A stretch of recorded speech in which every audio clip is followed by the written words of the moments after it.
Hello dear brothers and sisters, welcome to Resilience Education. આશા રાખી રહ્યો છું કે આપ સૌ ભાઈઓ બહેનોની તૈયારી ખૂબ એટલે ખૂબ સરસ રીતે થઈ રહી હશે. આપ લોકો મન લગાવી ખુદની ક્ષમતાઓ પર વિશ્વાસ રાખી અને પોતાની તૈયારી કરી રહ્યા હશો. વિદ્યાર્થી મિત્રો, તમારામાંથી 90% લોકો ઘણી વખત એવું કહેતા હોય છે કે સાહેબ, જે કામ કરીએ છીએ ને એ કામમાં મોટિવેશન નથી આવતું, એ કામમાં મજા નથી આવતી, અથવા તો એવું કહી શકાય કે એ કામમાં અમને સ્ટ્રેસ પડી રહ્યો છે.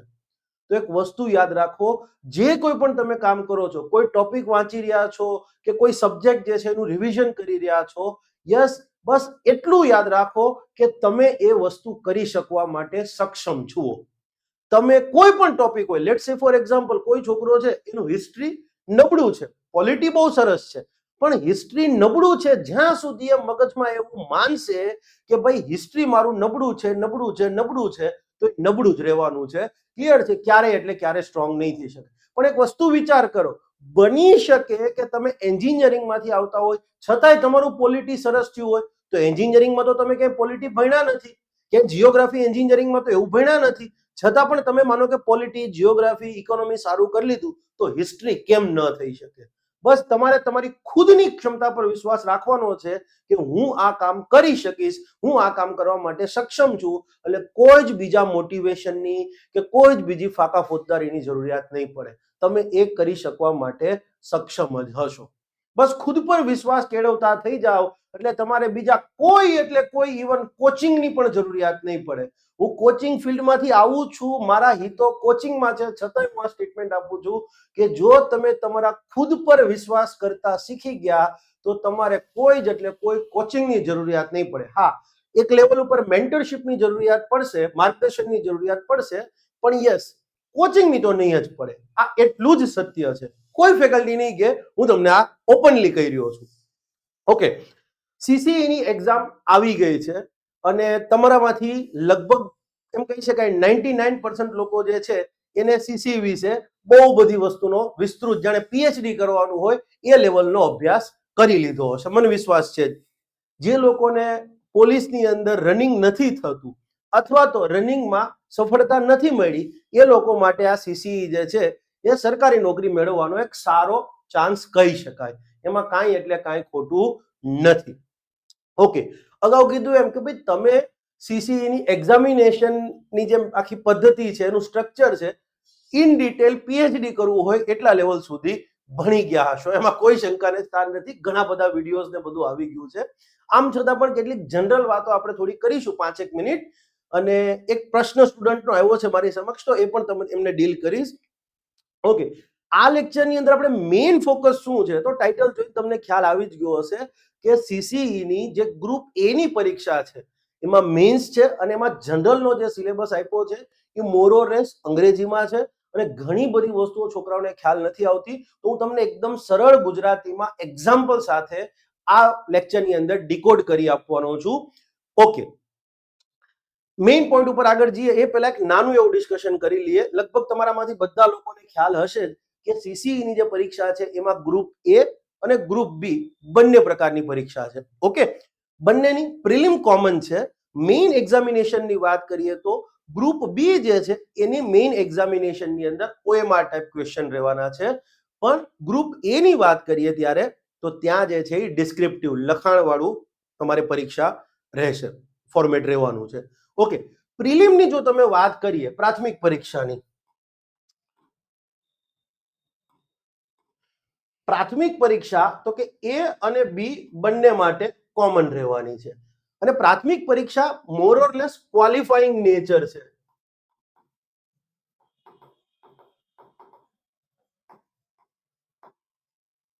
ક્વોલિફાઈંગ નેચર એનો મીનિંગ સિમ્પલ એવું થાય, 150 માર્ક્સનું પેપર છે ટોટલ. આ સ્કીમ તમારી સામે જ છે. ઓકે, અંગ્રેજીમાં કેટલા, તો કે 15 માર્ક, ગુજરાતીમાંથી તો કે 15 માર્ક, જનરલ અવેરનેસ જીકે જે કહીએ એના 30 માર્ક, ક્વોન્ટિટેટિવ એપ્ટિટ્યુડ છે એના અગેન 30 માર્ક્સ અને રીઝનિંગ છે એના 60 માર્ક્સ છે. આ સ્કીમ બધાને ખબર જ છે. પણ ક્વોલિફાઈંગ મીન્સ એ બહુ સ્પષ્ટપણે કહે છે કે આમાંથી કદાચ કોઈ વ્યક્તિ 149 લાવ્યો અથવા 150 માંથી 150 લાવ્યો તો પણ ભૂપેન્દ્ર બાપા આવીને અથવા તો પરીક્ષા બોડી જે છે એના ચેરમેન આવીને એવું નહીં કહે કે વાહ ભાઈ વાહ, તે ઇતિહાસ સર્જી દીધો, હવે તારે મેઇન્સ નથી આપવી, તને સીધી બોલ તારે કઈ નોકરી જોઈએ છે, 5500 માંથી તું જે સીટ માગે એ તારી, બરાબર, તું જે જિલ્લો માગે એ તારો, કોઈ નથી કહેવાનું. તો અહીંયા તમારે જે મગજનો લોડ લઈ રહ્યા છો ને, ખાસ કરીને ફેકલ્ટીઓ કે જે માત્ર કેટલાક, બધા નથી કહેતો, પણ કેટલાક ફેકલ્ટીઓ પોતાના વાણિજ્યક હિતો જે છે એને આગળ વધારવા માટે સ્ટુડન્ટને મિસઇન્ફોર્મ કરી રહ્યા છે. તમે આ નહીં કરો તો આ થશે. માનો કે હું ઉદાહરણ તરીકે આપું છું, જનરલ, બરાબર, કોઈ વિષય વાત નથી. લેટ સે ફોર એક્ઝામ્પલ હું રીઝનિંગ ભણાવું છું, તો હું એમ જ કહી દઉં કે જો 60 માર્કનું રીઝનિંગ છે, બરાબર, આ નહીં કરો તો 65 નહીં થાવ, આમ છે તેમ છે. રીઝનિંગ માટે તો એ હજી વ્યાજબી છે, કારણ કે વેઇટેજ.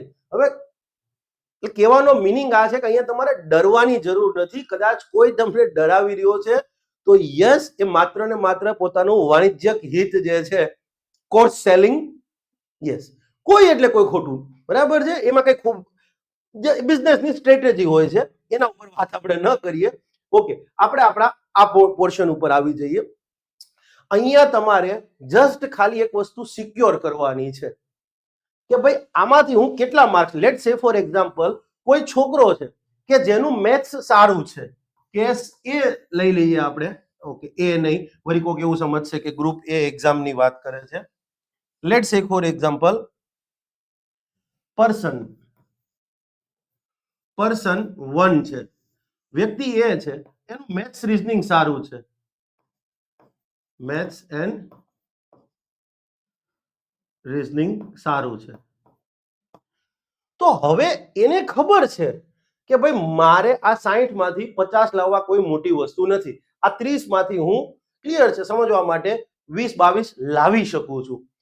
તો બની શકે કે એનું મેથ્સ રીઝનિંગ સારું છે તો જીકે માં ક્યાંક ઇશ્યુ આવતો હશે, અંગ્રેજીમાં ક્યાંક ઇશ્યુ આવી શકે એમ હોય. તો અહીંયા તમારે પહેલા તો તમારી સ્ટ્રેન્થ અને વીકનેસ આઈડેન્ટિફાઈ કરવાની છે. કોઈ સ્ટુડન્ટ એવો છે કે પર્સન 2 એનું મેથ્સ એન્ડ રીઝનિંગ વધુ સારું નથી, મીડિયમ છે. હા, એ એટલું જ સત્ય છે કે આ એક્ઝામની જે પ્રિલિમની પદ્ધતિ છે એમાં મેથ્સ વાળાને, એન્જિનિયરિંગ વાળાને, સાયન્સ વાળાને થોડો અનફેર એડવાન્ટેજ છે. એમાં કહેવામાં કાંઈ ખોટું નથી. છે તમે બે વિષયને, આ ક્વોન્ટિટેટિવ એપ્ટિટ્યુડ ને રીઝનિંગ, અલ્ટિમેટલી તો મેથ્સની જ વાત કરે છે, તો સાયન્સ વાળાને થોડો અનડ્યુ એડવાન્ટેજ મળે છે, એ કહેવામાં કોઈ જ અતિશયોક્તિ નથી. એક્ઝામિનેશન બોડી આ બાબતનું ધ્યાન રાખવું જોઈતું હતું, પણ એમને બી કંઈક વિચારીને જ કર્યું હશે. આપણી ઉંમર કરતા વધુ અનુભવ ધરાવતા હોય એવા લોકો ત્યાં બેઠા છે, માટે એમને કંઈક વિચાર્યું જ હશે.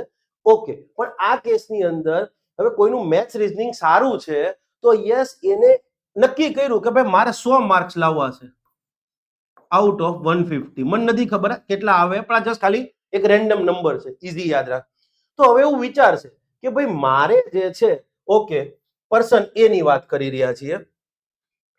પર્સન એ એવું કહે છે કે ભાઈ મેથ્સ રીઝનિંગ સારું છે, તો મેથ્સ રીઝનિંગ માંથી આ 90 માંથી સમજવા માટે આમાંથી 50 આવશે અને આમાંથી 20. લેટ સે ફોર એક્ઝામ્પલ 70 માર્ક્સ અહીંયા કવર કરી લઈએ છે. ઓકે, લેટ સે for example Gujarati, English, GK, maths અને રીઝનિંગ, ક્વોન્ટિટેટિવ એપ્ટિટ્યુડ. સમજો, હવે માનો કે આ મેથ્સ રીઝનિંગ સારું છે, 60 અને 30 90 માર્ક્સ થાય છે, તો 90 માંથી માનો કે એ 70 કવર કરી લે છે. ઓકે, તો હવે એને ખોટો બે ફિઝુલ જીકે માં આમાં બધેમ લોડ લેવાની, બહુ લોડ લેવાની ક્યાં જરૂર છે? એને સિમ્પલી વિચારવાનું છે કે ભાઈ મારું ગુજરાતી કેટલું છે, તો કે ભાઈ એનું એમ વિચારે કે ભાઈ મારું ગુજરાતી સારું છે. ઓકે,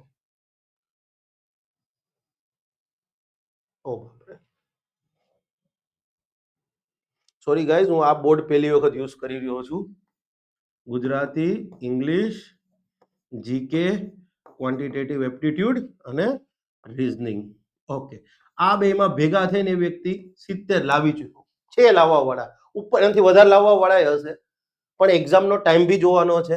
માનો કે ગુજરાતીમાં સમજવા માટે 12 લાવે છે, અંગ્રેજીમાં માનો કે આપણે એવું માની લઈએ છીએ કદાચ કોઈનું અંગ્રેજી નબળું હોય છે તો અંગ્રેજીમાં 8 જ લાવે છે, અને જીકેમાં સમજવા માટે એ લાવ્યો 15. તો તમે એક વસ્તુ વિચાર કરો, 70, 12 ને 8 20, 90, 90 અને 15 105 થઈ ગયા, આરામથી ક્રોસ થઈ ગયો. આ જસ્ટ ખાલી કહેવા માટે એક્ઝામ્પલ છે. તો કોઈ વ્યક્તિ છે એનું મેથ્સ રીઝનિંગ એટલું સારું નથી સમજવા માટે, તો એવો ટાર્ગેટ રાખે ને કે ભાઈ 70 ને 30 90 સોરી 60 ને 30 90 માર્ક્સનું છે આખું મેથ્સ વાળો પોર્શન, હું આને મેથ્સ જ કહીશ ભેગું થઈને. આ તો આપણે બાકી એન્જિનિયરિંગ વાળા તો આને મેથ્સ જ કહીએ, આ આખું મેથ્સ જ છે. ધારો કે સમજવા માટે કોઈ વ્યક્તિનું ચલો નથી, આપણે એવું માની લઈએ, તો એ વ્યક્તિ અહીંયા શું ટાર્ગેટ કરશે? ગુજરાતી,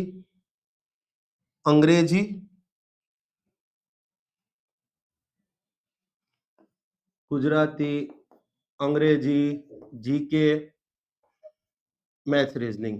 ઓકે, તો અહીંયા એ ભલે ટાર્ગેટ કરવા દો ને એને કે ભાઈ હું 90 માંથી, હાવ એવું તો ન જ હોય, સાવ નબળું હોય તો એના માટે તો આ પરીક્ષા જ નથી, હું માની જ રહ્યો છું, કારણ કે બહુ એડવાન્ટેજ આપી દીધો છે મેથ્સ રીઝનિંગ.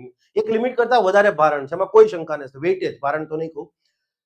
તો એટલીસ્ટ 50, એને એવું તો નહીં હાવ નહીં જ આવડતું હોય, હાવ નહીં આવડતું તો પૈસા ગણતા નહીં આવડતું હોય, તો ના એવું નથી. તો એટલીસ્ટ એ ટ્રાય કરે કે અહીંયા એને 45 આવે, 45 to 50, માનો કે 50 માર્ક્સ લાવી શકે છે. તો એક વસ્તુ વિચાર કરો, તો 40 કદાચ એને અઘરા ટોપિકમાંથી કોઈ, માનો કે પ્રોબેબિલિટી, ક્રમચય સંચય, બરાબર છે, પરમ્યુટેશન કોમ્બિનેશન જે ચેપ્ટર છે, માનો મને નથી આવડતું પરમ્યુટેશન કોમ્બિનેશન એટલું બધું સારી રીતે, although my maths is too good, engineering દરમિયાન બી સારામાં સારા ગ્રેડ હતા, યુપીએસસી માં મેથ્સ ઓપ્શનલ લેવો હતો, પણ છતાંય પરમ્યુટેશન કોમ્બિનેશન જે છે બરાબર નથી આવડતું, ક્રમચય સંચય ને એ વાળો પોર્શન, શક્ય પ્રોબેબિલિટી સંભાવના વાળું. ઓકે, તો ફાઇન, એમાં કઈ ખોટું નથી. તો કદાચ કોઈ છોકરો અહીંયા ભેગો મેથ્સ રીઝનિંગમાં ભેગા થઈ અને લાવી દે કે ભાઈ 50 માર્ક્સ અહીંયા, તો બની શકે ભગવાને કોકને કોક વસ્તુ નબળાઈ આપી ને તો કોક એની સ્ટ્રેન્થ વસ્તુ હોય જ. બની શકે કે ગુજરાતીમાં સમજવા માટે 12 લાવી દો અને અંગ્રેજીમાં પણ 12 લાવી શકે, સારી મહેનત કરે છે, અને અહીંયા જીકે માં એના 20 આવે. તો હવે એક વસ્તુ વિચાર કરો, 50 ને 20 70, 70 ને 24 94 માર્ક્સ તો થઈ ચૂક્યા ને. મેરિટ તમને એવું લાગે છે કે મેરિટ 100 આસપાસ અટકી શકે? તો પેપર કેવું આવે એની ઉપર 3 કલાકમાં તમે બધા સેમ જ હશો, બધાની ઉપર મેન્ટલ પ્રેશર હોય જ. તમે કદાચ મેથ્સ તમારું સ્ટ્રેન્થ હોય તો પણ નાની એવી કેલ્ક્યુલેશનમાં ભૂલ કરી દો, અથવા જવાબ સાચો આવ્યો છે પણ ટીક કરવામાં કંઈક ભૂલ થઈ શકે. તો તમે પેલા તમારી સ્ટ્રેન્થ શું છે અને વીકનેસ શું છે આઈડેન્ટિફાઈ કરી લો, અને ગોલ નક્કી કરી લો, ગોલ સ્કોર, કે ભાઈ મારો લક્ષ્યાંક 100 છે આઉટ ઓફ 150, તો હું 100 ક્યાંથી સિક્યોર કરીશ. હવે તમને એમ થતું હશે કે સાહેબ આ તમે સ્ટ્રેટેજી કરી હતી, જિંદગીમાં કોઈ દિવસ કોઈ ક્લાસમાં બુક લઈને નથી આવ્યો, પણ આજ મારે લાવવી પડી છે. બહુ સરસ બુક છે, બરાબર, લગભગ આમ તો જૂની બુક છે, ઘણા ટાઈમ પહેલા રિલીઝ થઈ ગઈ છે, લગભગ 2-2.5 વર્ષ પહેલા. સ્મોલ ઇઝ બિગ, એક ભારતીય ઓથર છે, અને આ બુકના તમે ખાલી રિવ્યુ જાઓ, રિવ્યુ એમેઝોન ફ્લિપકાર્ટ ઉપરની એક વેબસાઇટ છે ગુડ રીડ, એની ઉપર જઈને ખાલી રિવ્યુ જુઓ, 5 માંથી કેટલા રિવ્યુ આ બુકને મળ્યા છે, બરાબર છે. જ્યારે હું એક વખત દિલ્હીથી આવી રહ્યો હતો આપણા માદરે વતન ગુજરાત, ત્યારે એરપોર્ટ ઉપર એક વ્યક્તિ મળ્યા હતા, અને એ વાંચી રહ્યા હતા, એમને બહુ સરસ વાત કરી હતી. આ બુકનો જે ઓથર છે, બરાબર છે, અમિત અગ્રવાલ, એ IIM અમદાવાદમાંથી ભણેલા છે, 23 થી વધુ દેશોની અંદર એમને અલગ અલગ કંપનીઓમાં, સ્ટાર્ટઅપ્સની અંદર કામ કર્યું છે. સ્ટાર્ટઅપમાં શરૂઆતથી લઈ અને ઊંચા લેવલ ઉપર ગયું ત્યાં સુધી કામ કર્યું છે એ વ્યક્તિએ. પણ એ વ્યક્તિ જે છે એવું કહે છે કે મને જ્યારે હું સાયન્સ લીધું ભણવા માટે, ત્યારે મને ખબર જ નહોતી પડતી સાયન્સમાં કઈ રીતે સિક્યોર કરવા માર્ક. તો એને એક વસ્તુ નક્કી કરી કે ભાઈ મને ખબર છે કે મારે કેટલું લાવવાનું છે, 100 માંથી, સોરી 150 માંથી 100, અહીંયા આપણે કીધું એમ. તો એને એ જ રીતે ટાર્ગેટ કર્યું, અને કે ધીમે ધીમે મારો સ્કોર ઇમ્પ્રુવ થતો ગયો. આપણે બધા શું કરીએ છીએ, હા ભાઈ 150 છે તો હું 150 કવર કરી લઉં, શક્ય જ નથી. કોઈ માણસ એવો નથી કે જેને બધું આવડતું હોય. મેં પોતે કીધું મારું મેથ્સ ટુ ગુડ હતું, ક્લિયર છે, યુપીએસસી માં ઓપ્શનલ રાખવાની ગણતરી હતી, બટ મને પરમ્યુટેશન કોમ્બિનેશન આજના દિવસે નથી આવડતું, હું ખોટું નહીં કહું. અને તમારે પ્રૂફ જાણવું હોય તો અમીરભાઈ કરીને ફેકલ્ટી છે ભારત એકેડેમી વાળા, પૂછજો, ગરપણ સાહેબ એવું પૂછ્યું કે છે, હા એ કહેતા હતા. મેં કીધું સાહેબ આ ચેપ્ટર શીખવાડો ને, સંભાવના વાળું ને એ બધી વસ્તુ નથી ખબર, ઇટ ઇઝ ફાઇન. તો તમારે જસ્ટ ખાલી આઈડેન્ટિફાઈ કરી લેવાની છે કે ભાઈ મારી સ્ટ્રેન્થ શું છે, મારી વીકનેસ શું છે. આ વ્યક્તિએ કીધું કે આ વસ્તુ જ્યારે મેં કરી, પછી એને બુકમાં ઘણી બધી જગ્યાએ એનો ઉલ્લેખ આપ્યો છે કે એ સેમ પ્રિન્સિપલ હું આગળ કંપનીમાં ગયો તો મને ખબર હતી કે કંપનીની અંદર બધા આખો પ્રોજેક્ટ છે તેમાં બધું કામ હું નથી જ કરી શકવાનો, તો કે જેટલું કામ હું કરી શકતો તો એટલું મેં લીધું, બાકી કંપનીમાં તો એ કરી શકો ને બીજા વ્યક્તિને કામ. અહીંયા પરીક્ષામાં તો એવું નહીં કરી શકો કે ભાઈ આટલું નથી આવડતું આટલું તું સોલ્વ કરી લે, હેરાન થઈ જશો આવું કરશો તો બી. બટ યસ, આ એક મને સારી સ્ટ્રેટેજી લાગે છે. તમને યોગ્ય લાગે તો તમે કરજો. બાકી તો તમે એમ કહેશો કે સર ઓલા સાહેબ એવું કીધું ગુજરાતી ઇંગ્લિશ પર ફોકસ કરું, આ સાહેબ એવું કહે જીકે પર ફોકસ કરું, આ સાહેબ કહે છે મેથ્સ રીઝનિંગ પર ફોકસ કરું. તો એક વસ્તુ યાદ રાખજો, student of the year movie હતું 1, 2 તો મેં નથી જોયું, પણ 1 જોયું છે ને એમાં બહુ સરસ એક વસ્તુ જે મને હજી મગજમાં છે. પેલા વરુણ ધવનના ફાધર રામ કપૂર જે બિઝનેસ ટાઇકૂનનો રોલ કરતા હોય છે, અને એ જ્યારે સ્કૂલની અંદર ભાષણ દેવા આવે છે ત્યારે એ બહુ સરસ વાત કહે છે કે ભાઈ ટેક્સ્ટ બુક ભણી અથવા તો એક સમજવા માટે એ કે ભણીને તમે પેલું ભણવું બહુ જરૂરી છે, પણ કે પછી કે કઈ બહુ આગળ નહીં. તમારે ટીચર્સ છે ને એ તો ગોણ છે. મેઇન ડાયલોગ આ છે, પાવરફુલ પંચ. ટીચર્સ રૂલ્સ સિખાતે હૈ. આ કરી લ્યો, આ કરી લ્યો, આ કરી લ્યો. કોઈ પણ, હું પણ ટીચરમાં જ આવું છું, હું પણ તમને આ કહી રહ્યો છું. બટ વિનર્સ રૂલ્સ બનાતે હૈ. જે વિજેતા છે એ પોતાના નિયમો પોતે નક્કી કરશે કે my strong part is reasoning or GK or vote ever. Clear? Strong part તમારો શું છે તમે ડિસાઈડ કરો કે ભાઈ અંગ્રેજી અને ગુજરાતી મારો સ્ટ્રોંગ પાર્ટ છે. રીઝનિંગ ની અંદર તો રીઝનિંગ ની અંદર કયા કયા ચેપ્ટર આવે છે, તો એમાંથી બની શકે રીઝનિંગ ની અંદર માનો કે જસ્ટ એક એક્ઝામ્પલ 20 ચેપ્ટર આવતા હોય તો 12 ચેપ્ટર 10 ચેપ્ટર તો સ્ટ્રેન્થ હશે જ ને. તો એટલીસ્ટ જે તમારા હાથમાં છે એને પેલા કરી લો, પછી આગળ વધજો. માનો કે 20 માંથી 10 ચેપ્ટર એવા છે કે તમને પ્રોપર આવડે છે, બીજા 5 ચેપ્ટર એવા છે કે જો તમે સરસ મહેનત કરી, મેં કીધું એમ કે ખુદ પર વિશ્વાસ રાખ્યો તો જંગ જીતી ગયા. તો બની શકે કે તમે એ 15 ટોટલ બીજા 5 બી સારા કરી લેશો તો તમે 20 માંથી 15 ટોપિક કરી ગયા. હવે એવું તો છે નહીં કે આ 60 માર્કનું રીઝનિંગ છે તો જે તમને 5 નથી આવડતા એમાંથી જ બધા સવાલ આવશે. ના, બિલકુલ એવું નથી. તો આ વસ્તુ થોડી મગજમાં રાખજો. અને હું હંમેશા કહેતો રહીશ, ટીચર્સ, હું પોતે ટીચર છું છતાંય, ટીચર્સ રૂલ્સ સિખાતે હૈ, વિનર્સ રૂલ્સ બનાતે હૈ. હવે તમારે વિજેતા બનવાનું છે. અને એક વસ્તુ યાદ રાખજો કે તમારે ખોટા મોટિવેશન કે ફાકા ફોજદારીની જરૂરિયાત રહેતી હોય, ક્લિયર છે, તો તમારે સિમ્પલી એક વસ્તુ કહીશ કે જીવનમાં ઢોકળી પાણી લઈને, મોટિવેશનની જરૂરિયાત કોને પડે? તમે મજૂર જુઓ, મજૂરને ન કહેવું પડે કે તારે આટલું કામ કરવાનું છે. એ અંદરથી આવવું જોઈએ કે ભાઈ યસ, મારે ગવર્મેન્ટ જોબ લેવાની છે, મારા મમ્મી પપ્પાને પણ એક બેટર લાઈફ આપી શકીશ, મારા જીવન સાથી જો હોય તો અને ન હોય તો આવનાર જીવન સાથીને હું સારું, બાળકોને સારું એક બેટર લાઈફ આપી શકીશ, સમાજમાં એક માન મોભો જળવાશે. યસ, તો તમે એ વિચારો ને. અને કોઈ ટીચર તમને મોટિવેશનની વાતો કરે છે, ફાકા ફોજદારીની વાતો કરે છે, યાદ રાખજો એ ટીચરને ભણાવતા નથી આવડતું એટલે નકામી વાતો કરે છે. મેં જે છે એ તમને બહુ પ્રોપર કહી દીધું આ વસ્તુ કે આ સ્ટ્રેટેજી છે. આ બુક તમે તાર કોઈ જોયું હોય તો સર્ચ કરી શકશો. આજકાલ આની સમરી ઓનલાઈન બધી મળી જ જતી હોય છે. Yes, small is big. નાનું નાનું કહેવાય ને કે નાના નાના અનેક કાર્યો દ્વારા માણસ મહાન બને છે. નાના નાના, તો તમારે નાના જ નાના સ્ટેપ લેવાના છે. હવે તમને એમ થશે કે સાહેબ એક્ઝામ 15 માર્ચે છે તો હું કઈ તમારી એકની 15 માર્ચે છે, સંભવિત તારીખ કદાચ આવી છે, આખા ગામની એ દિવસે છે, તો તમે વર્કઆઉટ કરો ને. આ તો મેં અહીંયા તમને કીધું 100 માર્ક્સ, બની શકે કે 90 માર્કે મેરિટ અટકવાનું, તમે 90 નું ટાર્ગેટ રાખો. ઓકે, તો ચલો, આ થઈ પ્રાથમિક પરીક્ષાની વાત. થોડું વિષયાંતર થોડું આમ થઈ ગયું, પણ કાંઈ વાંધો નહીં, જરૂરી હતું. ઓકે, હવે આપણે આપણો જે મેઇન પાર્ટ છે સીસી ગ્રુપ એ જે છે એનો સિલેબસ ડીકોડ કરવાની વાત કરીએ. ઓકે, હવે તમે જાણો જ છો કે મુખ્ય પરીક્ષા છે એ ગ્રુપ એ અને ગ્રુપ બી માટે બંને માટે રહેવાની છે.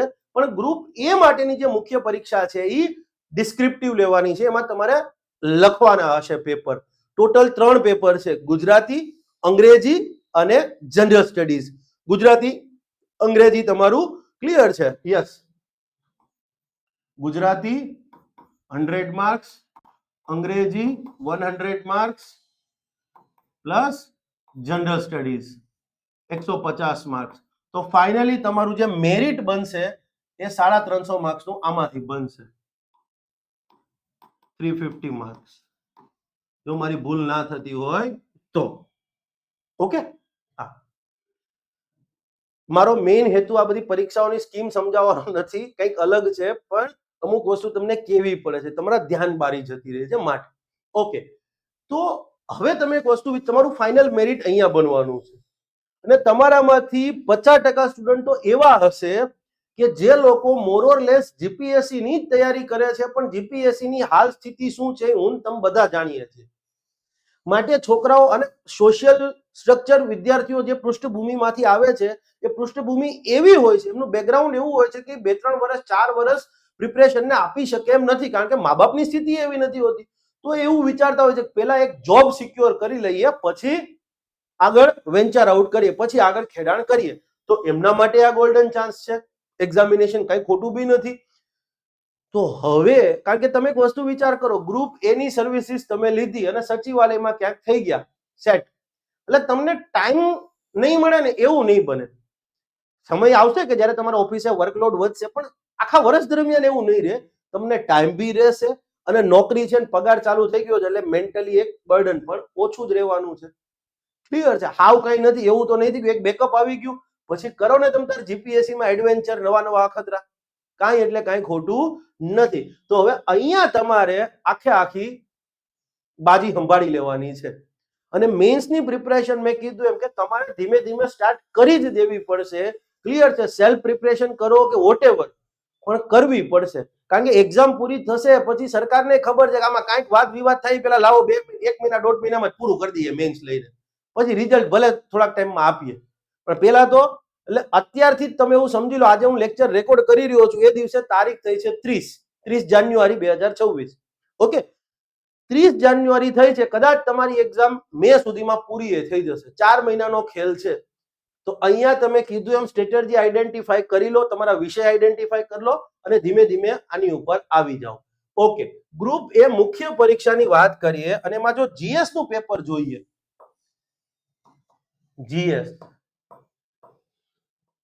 પેપર 3, આ પેપર 3 છે એની અંદર તમને બહુ સરસ વસ્તુ આ વખતે કીધી છે એક્ઝામિનેશન બોડીએ કે ભાઈ ટોટલ અમે બરાબર 1 માર્ક્સના સવાલ પૂછશું, 2 માર્ક્સના પૂછશું, 3 માર્ક્સના પૂછશું અને 5 માર્ક્સના સવાલ પૂછશું.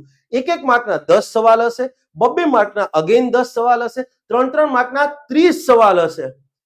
એક્ઝામ દરમિયાન તમારી મેન્ટલ ટફનેસ આ 3 માર્ક્સના ક્વેશ્ચનમાં નક્કી થશે. 30 ક્વેશ્ચન લખવાના છે અને પછી એ બધું લખ્યા પછી ઉપર જતા તમારે પાછા 5 માર્ક્સના 6 ક્વેશ્ચન લખવાના થશે. એમ ટોટલ કરશો તો અહીંયા 56 ક્વેશ્ચન આવશે તમારે અને 150 માર્ક્સ થશે. 1 માર્કના 1 માર્કના 10 એટલે 10 માર્ક્સ, 2 માર્કના 2 20 માર્ક્સ, 3 માર્કના 30 એટલે 90 અને 5 માર્ક્સના 6 એટલે બીજા 30, ટોટલ 150 માર્ક્સનું થવાનું છે. અહીંયા તમારે ક્લિયર છે, તમે શક્ય હોય એટલા બને એટલા મેક્સિમમ ખેંચવાનો પ્રયત્ન કરો, કારણ કે ભાષાના પેપરમાં એક લિમિટ પછી તમે ઉપર નહીં જઈ શકો. આ બી સત્ય છે, કારણ કે તમે ગ્રામરના રોકડિયા માર્ક્સ લઈ શકો પણ કોમ્પ્રિહેન્શનના એ બધામાં કદાચ સામેવાળા પાસે જે પેપર ચેક કરનાર છે એ વ્યક્તિ પાસે એક છૂટ હોય, ઓટોનોમી રહે કે ભાઈ આમાં મારે એને 2 માર્ક્સ ને 1.5 જ આપવો છે તો 1 જ આપવો છે. જીએસમાં તમને મોરઓરલેસ એ ડિસએડવાન્ટેજ ઓછો રહેશે. તો જીએસમાં તમે તમારી સ્કાય ઇઝ ધ લિમિટ, તમને ઈચ્છા થાય કે અહીંયા મારે 120 લાવવા છે તો લાવી શકો, બટ અલ્ટિમેટલી તમારી પ્રેક્ટિસ બહુ જોશે અને અહીંયા તમારે મેન્ટલ ટફનેસ જ કેળવવી પડશે.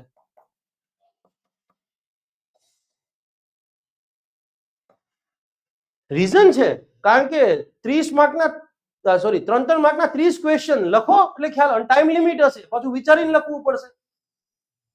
હા, અને ગુજરાતમાં ક્લાસ 3 એક્ઝામિનેશનની પ્રિપરેશન કરાવતા હોય એ ક્લાસીસ અને એના ફેકલ્ટીઓ તમે જોવો જ છો, પેલી પીડીએફ આખી હોય ને એને લઈને સીધા આવી જાય છે. એનસીઆરટી કે જીસીઆરટી ભણાવો પીડીએફ લઈને આવી જાય. તો ભાઈ પીડીએફ કરવું તો છોકરાઓને ખબર હતી, તમે ખુદ તો કંઈક મગજ દોડાવો. Yes, okay. તો ગ્રુપ એ ની આ એક્ઝામિનેશન ગ્રુપ એમાં મેન્સમાં પેપર 3 ની વાત કરીએ તો આ તમારી ક્લિયર છે. જે વિષયનો કેટલા ક્વેશ્ચનની પેટર્ન જે છે એ હતી. હવે તમે વાત કરીએ વિષયવાર જોઈએ તો તમે બધા આપણે જાણીએ જ છીએ કે હિસ્ટ્રી ઓફ ઇન્ડિયા છે, કલ્ચરલ હેરિટેજ છે, જીઓગ્રાફી છે, સાયન્સ એન્ડ ટેકનોલોજી છે, પછી બ્લા બ્લા બ્લા એમ કરતા કરતા કુલ બરાબર છે 10-11 વિષય છે, 10 વિષય છે, સોરી 10 વિષય અહીંયા થઈ ગયા. હવે મારું ફોકસ આ લેક્ચરની અંદર અને આના પછીના એક લેક્ચરની અંદર આ 5 વિષય પૂરતું રહેવાનું છે. આ 5 જોઈ લો.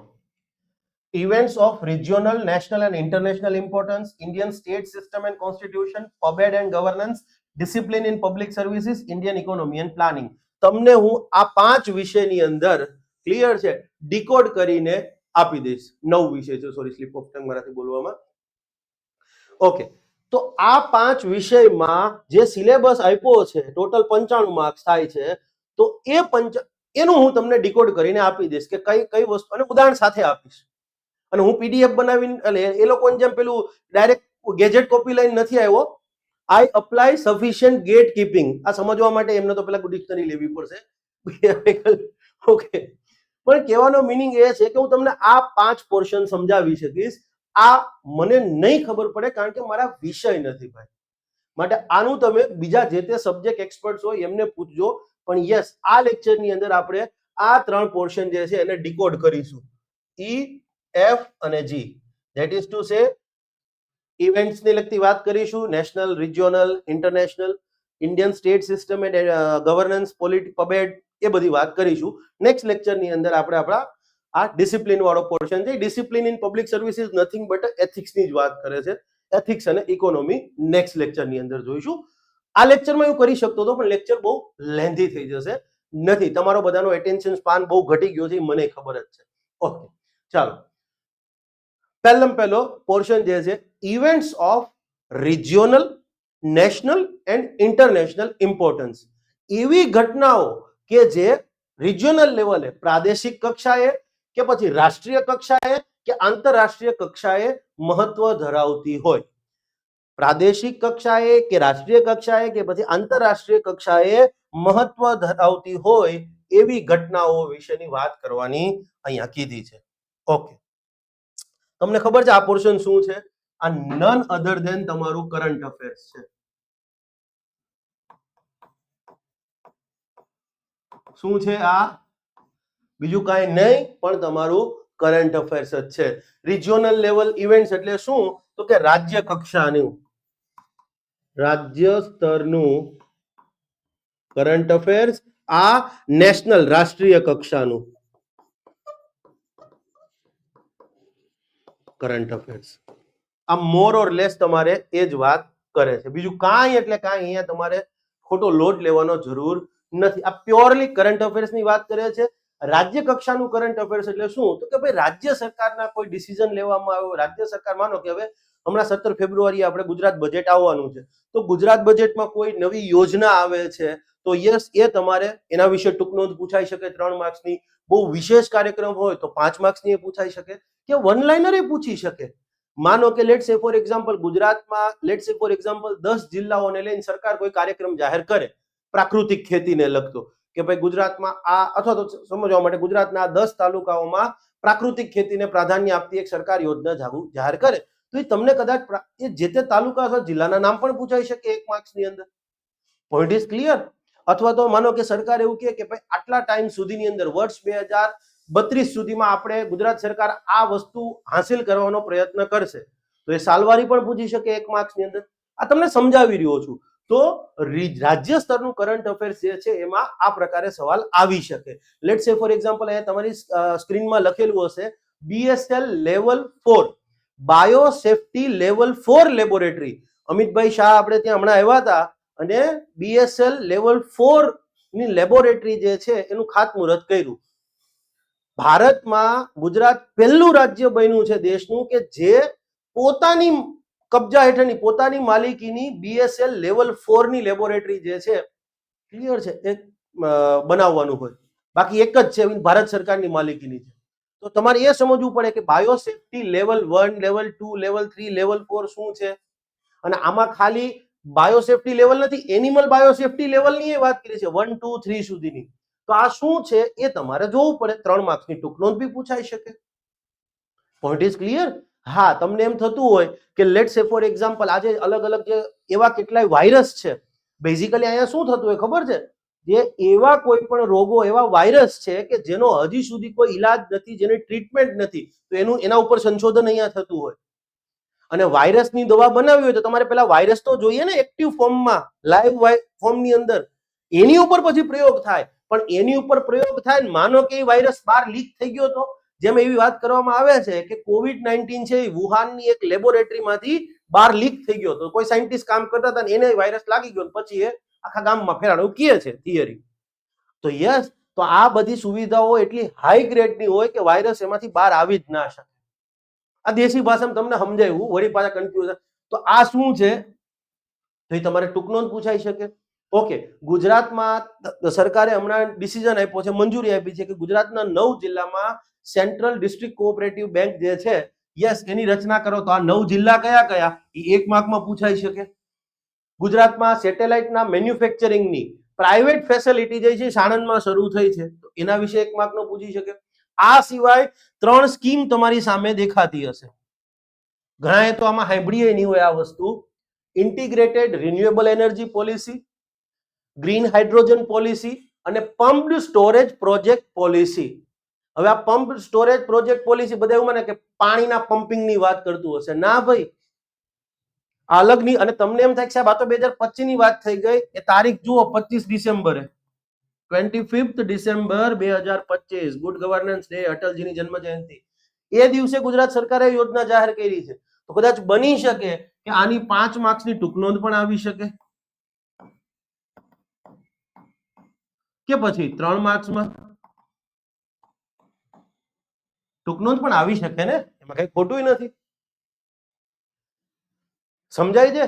આ ઉદાહરણ આપી રહ્યો છું કે રિજિયોનલ લેવલની કઈ ઇવેન્ટ્સ, કઈ ઘટના તમને એક્ઝામમાં પૂછાઈ શકે. આજ પૂછાશે એવી ગેરંટી નથી. આ પમ્પ્ડ સ્ટોરેજ પ્રોજેક્ટ શું છે ખબર છે? ગુજરાત ઇનફેક્ટ દેશનું પહેલું રાજ્ય છે આ બધી દિશામાં કામ કરનારું.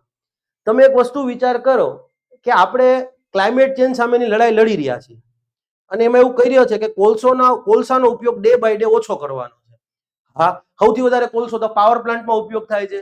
તો કે ભાઈ હવે તમે સોલાર ને વિન્ડ એનર્જીને પ્રોત્સાહન આપો, ક્લિયર છે, કે જેથી કોલસાનો ધીમે ધીમે ઉપયોગ ઓછો થાય. પણ ચલો, વિન્ડ એનર્જીમાં કહીએ તો પવન તો દિવસ અને રાત હોઈ શકે, પણ સોલાર એનર્જીમાં સૂર્ય ક્યાંથી લેવા જશો રાઈતે? તો કે પછી એવું કરીએ જ ન ચાલે કે ભાઈ આખા દિવસ દરમિયાન જે સોલાર થી વીજળી ઉત્પન્ન થાય છે એને સ્ટોર કરી દઈએ અને રાત્રે પછી એને ઉપયોગ કરીએ તો? હા, પણ તમને ખબર છે કે ઉર્જા જે છે એનો સંગ્રહ કરી શકાય એમ નથી. એ તો વિજ્ઞાનની એક ચેલેન્જ છે. તો બસ એની ચેલેન્જને દૂર કરવા આવો કંઈક કાર્યક્રમ છે. 75,000 કરોડનું ઇન્વેસ્ટમેન્ટ લાવવાનો સરકારનો પ્લાન છે. 10 વર્ષની મોટી યોજના છે. આ સમજવું પડે. આ ઉદાહરણ આપી રહ્યો છું તમને, ક્લિયર? કારણ કે તમારા સાહેબો રીલો બનાવવામાંથી અને ખોટી ફાકા ફોજદારીમાંથી જ ઊંચા નથી આવતા. ક્લિયર? ઓકે. નેશનલ ઇવેન્ટની વાત કરીએ તો રાષ્ટ્રીય કક્ષાનું કરંટ અફેર્સ. તાજેતરમાં જ માનો કે 26મી જાન્યુઆરી આપણને ખબર છે કે પરેડ યોજાઈ, એમાં ભૈરવ બટાલિયન જે છે એ પ્રદર્શિત કરવામાં આવી હતી જાહેરમાં, પબ્લિકલી. બાકી તો આર્મીની પરેડમાં તો એ જાહેર થઈ ગઈ હતી જયપુરની અંદર. તો આ ભૈરવ બટાલિયન શું છે, શક્તિબાણ રેજિમેન્ટ શું છે, તો આ તમને આવી બધી વસ્તુઓ ખબર હોવી. ઉદાહરણ આપી રહ્યો છું. ઓકે, માનો કે સરકારનું એક પહેલ છે ગ્રીન સ્ટીલ ઇનિશિયેટિવ. તો આ શું છે? યસ, 27 ફેબ્રુઆરીએ જીડીપીની નવી સિરીઝ જાહેર થવાની છે. અત્યારે જીડીપી ના આંકડા આવે છે, તેમાં બેઝ યર શું છે તમે જોયું હશે તો બેઝ યર અત્યારે છે નાણાકીય વર્ષ 2011-12. તો હવે બેઝ યર 22-23 થઈ જવાનું છે, નાણાકીય વર્ષ 2022-23. તો 1 માર્કના સવાલમાં એ બેઝ યર પૂછી શકે, 3 માર્કની ટૂંક નોંધ તરીકે પણ પૂછી શકે. જે કંઈ પણ ચેન્જીસ થાય એ તો હવે 27 તારીખે ખબર પડશે, 27 ફેબ્રુઆરીએ. ઓકે, ગ્રીન સ્ટીલ ઇનિશિયેટિવ એ યુરોપ સાથે અત્યારે ચાલી રહ્યું છે, તેમાં બહુ ચર્ચિત મુદ્દો છે. ઈરી સિલ્ક, આને અહિંસા સિલ્ક પણ કહેવામાં આવે છે. 2 માર્ક્સમાં પૂછી શકે ફોર એક્ઝામ્પલ. તો તમારે લખવું પડે કે અહિંસા સિલ્ક કેમ છે, મેઘાલયમાં, યસ, કઈ ટ્રાઇબ છે, ખાસી સમુદાય જે છે, આદિવાસી સમુદાય, એમની સાથે જોડાયેલી બાબત છે. અને આ ચર્ચામાં હતું. તમને એમ થાય કે સાહેબ ક્યાં ચર્ચામાં હતું? પેલા યુરોપ વાળા આવ્યા ને બધા મહેમાનો, એને ભેટ આપી. તો ભેટ શું આપી તમને ખબર છે? નોર્થ ઇસ્ટના 8 રાજ્યની જે પ્રચલિત વસ્તુઓ હતી ને, ફેમસ નોર્થ ઇસ્ટના અષ્ટલક્ષ્મી, હવે સરકાર એને અષ્ટલક્ષ્મી કહે છે. એક ટાઈમે આપણે એને સેવન સિસ્ટર કહેતા હતા, પણ ત્યાં 8 રાજ્યો છે એટલે હવે અષ્ટલક્ષ્મી કહી દીધું. દરેક રાજ્યની મેઇન પ્રોડક્ટ હતી એ આપી પેલા મહેમાનોને ભેટ. શું કામ એને ખબર? એ મહેમાનો છે એ બધા એના દેશની તો તોપો જ હતા ને. એના દેશમાં જાય, એની ઘરે કોઈ એવો મહેમાન જમવા આવ્યો તો ઈ ક્યાંય જમવા જાય તો એઝ અ ગિફ્ટ તરીકે આપી શકે કે જો આ ઇન્ડિયાના પ્રાઇમ મિનિસ્ટર, ઇન્ડિયાના રાષ્ટ્રપતિ અમને આપ્યું તો અમે તમને આપીએ છીએ. એમ કરતા કરતા આપણી પ્રોડક્ટ યુરોપમાં પહોંચી. કાલ સવારે એનો એક્સપોર્ટની ડિમાન્ડ નહીં વધે. એટલે તો આ બધી વસ્તુ તમારે, યસ, ભારતની પહેલી વંદે ભારત સ્લીપર ટ્રેન ક્યાંથી ક્યાં દોડાવવામાં આવી છે, 1 માર્ક્સમાં સવાલ આવી શકે. માનો કે 4 લેબર કોડ વિશે પૂછાઈ શકે સવાલ, તો યસ એ કદાચ 5 માર્ક્સની ટૂંકનોંધ આવી શકે. આ સમજૂતી માટે ઉદાહરણ.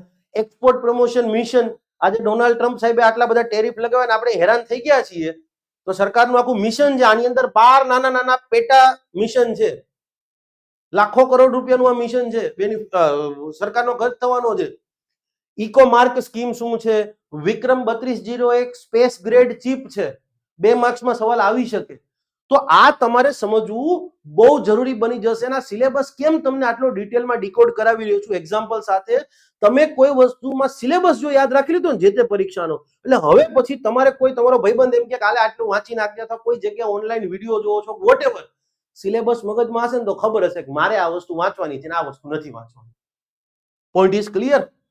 તમારો ભાઈબંધ કોઈ તમને મટીરિયલ આપે કે આ જો ફલાણી લાઇબ્રેરી, ફલાણી એકેડેમીનું મટીરિયલ છે, બહુ સરસ છે, પણ તમે વાંચ્યું કાલે આમાં તો કઈ છે જ નહીં કામનું, મારે મૂકી દો. સિલેબસ મગજમાં હશે ને તો કરી શકશો.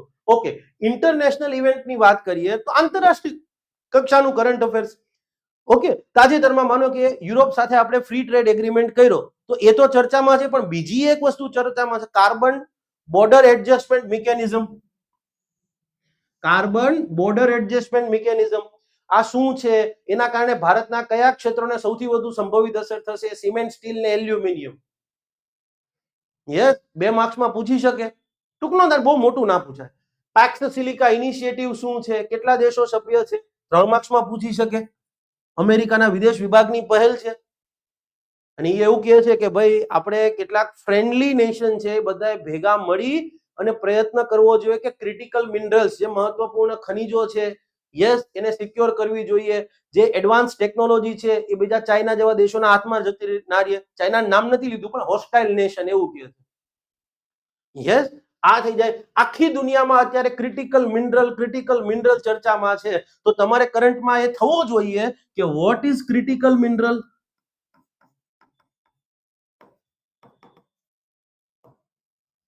ભારતના પરિપ્રેક્ષમાં ભારત સરકારે હમણાં કાયદો પસાર કર્યો છે, સુધારો લાવ્યા છે. Mines and mineral development and regulation એક્ટમાં સુધારો કરીને ક્રિટિકલ મિનરલ્સ કોને કીધા?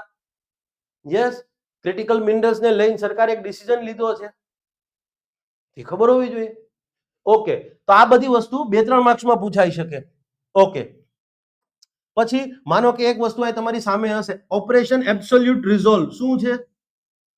કદાચ તમારામાંથી કોઈ આ 1 માર્કમાં પૂછી શકે કે ઓપરેશન એબ્સોલ્યુટ રિઝોલ્વ શું હતું, કયા દેશ દ્વારા હાથ ધરવામાં આવ્યું હતું? અમેરિકા દ્વારા હાથ ધરવામાં આવ્યું હતું. વેનેઝુએલાથી ઉપાડી આવ્યો ને પ્રેસિડેન્ટને, તો જુઓ, હા, એમ ન લખ્યો તો વેનેઝુએલાથી પ્રેસિડેન્ટને ઉઠાવી લીધા. શબ્દોમાં એ મર્યાદા આવવી જોઈએ. તમે ભવિષ્યના અધિકારી છો. અમેરિકન વિશેષ સ્પેશિયલ ફોર્સ, અમેરિકન વિશેષ દળો દ્વારા હાથ ધરવામાં આવેલું ઓપરેશન, જેના અંતર્ગત વેનેઝુએલાના રાષ્ટ્રપતિને વેનેઝુએલન રાજધાની કારાકસમાંથી ધરપકડ કરી અને અમેરિકા લઈ જવામાં આવ્યા. That's all. થઈ ગયા 20 શબ્દ. Question point is clear? તો આ બધી વસ્તુ તમે ડે બાય ડે ધ્યાનમાં રાખશો. લેટ્સ સે ફોર એક્ઝામ્પલ, હજી એક વસ્તુ થઈ છે કે જેને આ ઇકોનોમીમાં આવે, નેશનલ ઇવેન્ટમાં આવે અને ઇન્ટરનેશનલ ઇવેન્ટમાં આવે છે. એક શબ્દ હમણાં આવ્યો છે, ગઈકાલે હું ઇકોનોમિક સર્વે વાંચી રહ્યો હતો, હોપફુલી તમે જોઈ તો લીધો જ હશે. અને હું ઇકોનોમિક સર્વે જોવાનો મિનિંગ કહું તો એનો મિનિંગ એવો નથી કે તમે કોઈના વિડીયો જોયા હોય. ક્લિયર છે? વિડીયો જોયા હોય તો એક શબ્દ નહીં જ આવ્યો હોય, હું કહું છું.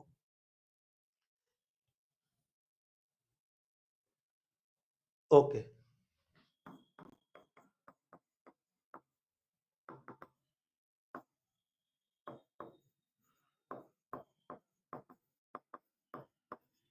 ઓકે, આમાં એક શબ્દ આવ્યો છે સ્ટેટ, એક જ મિનિટ,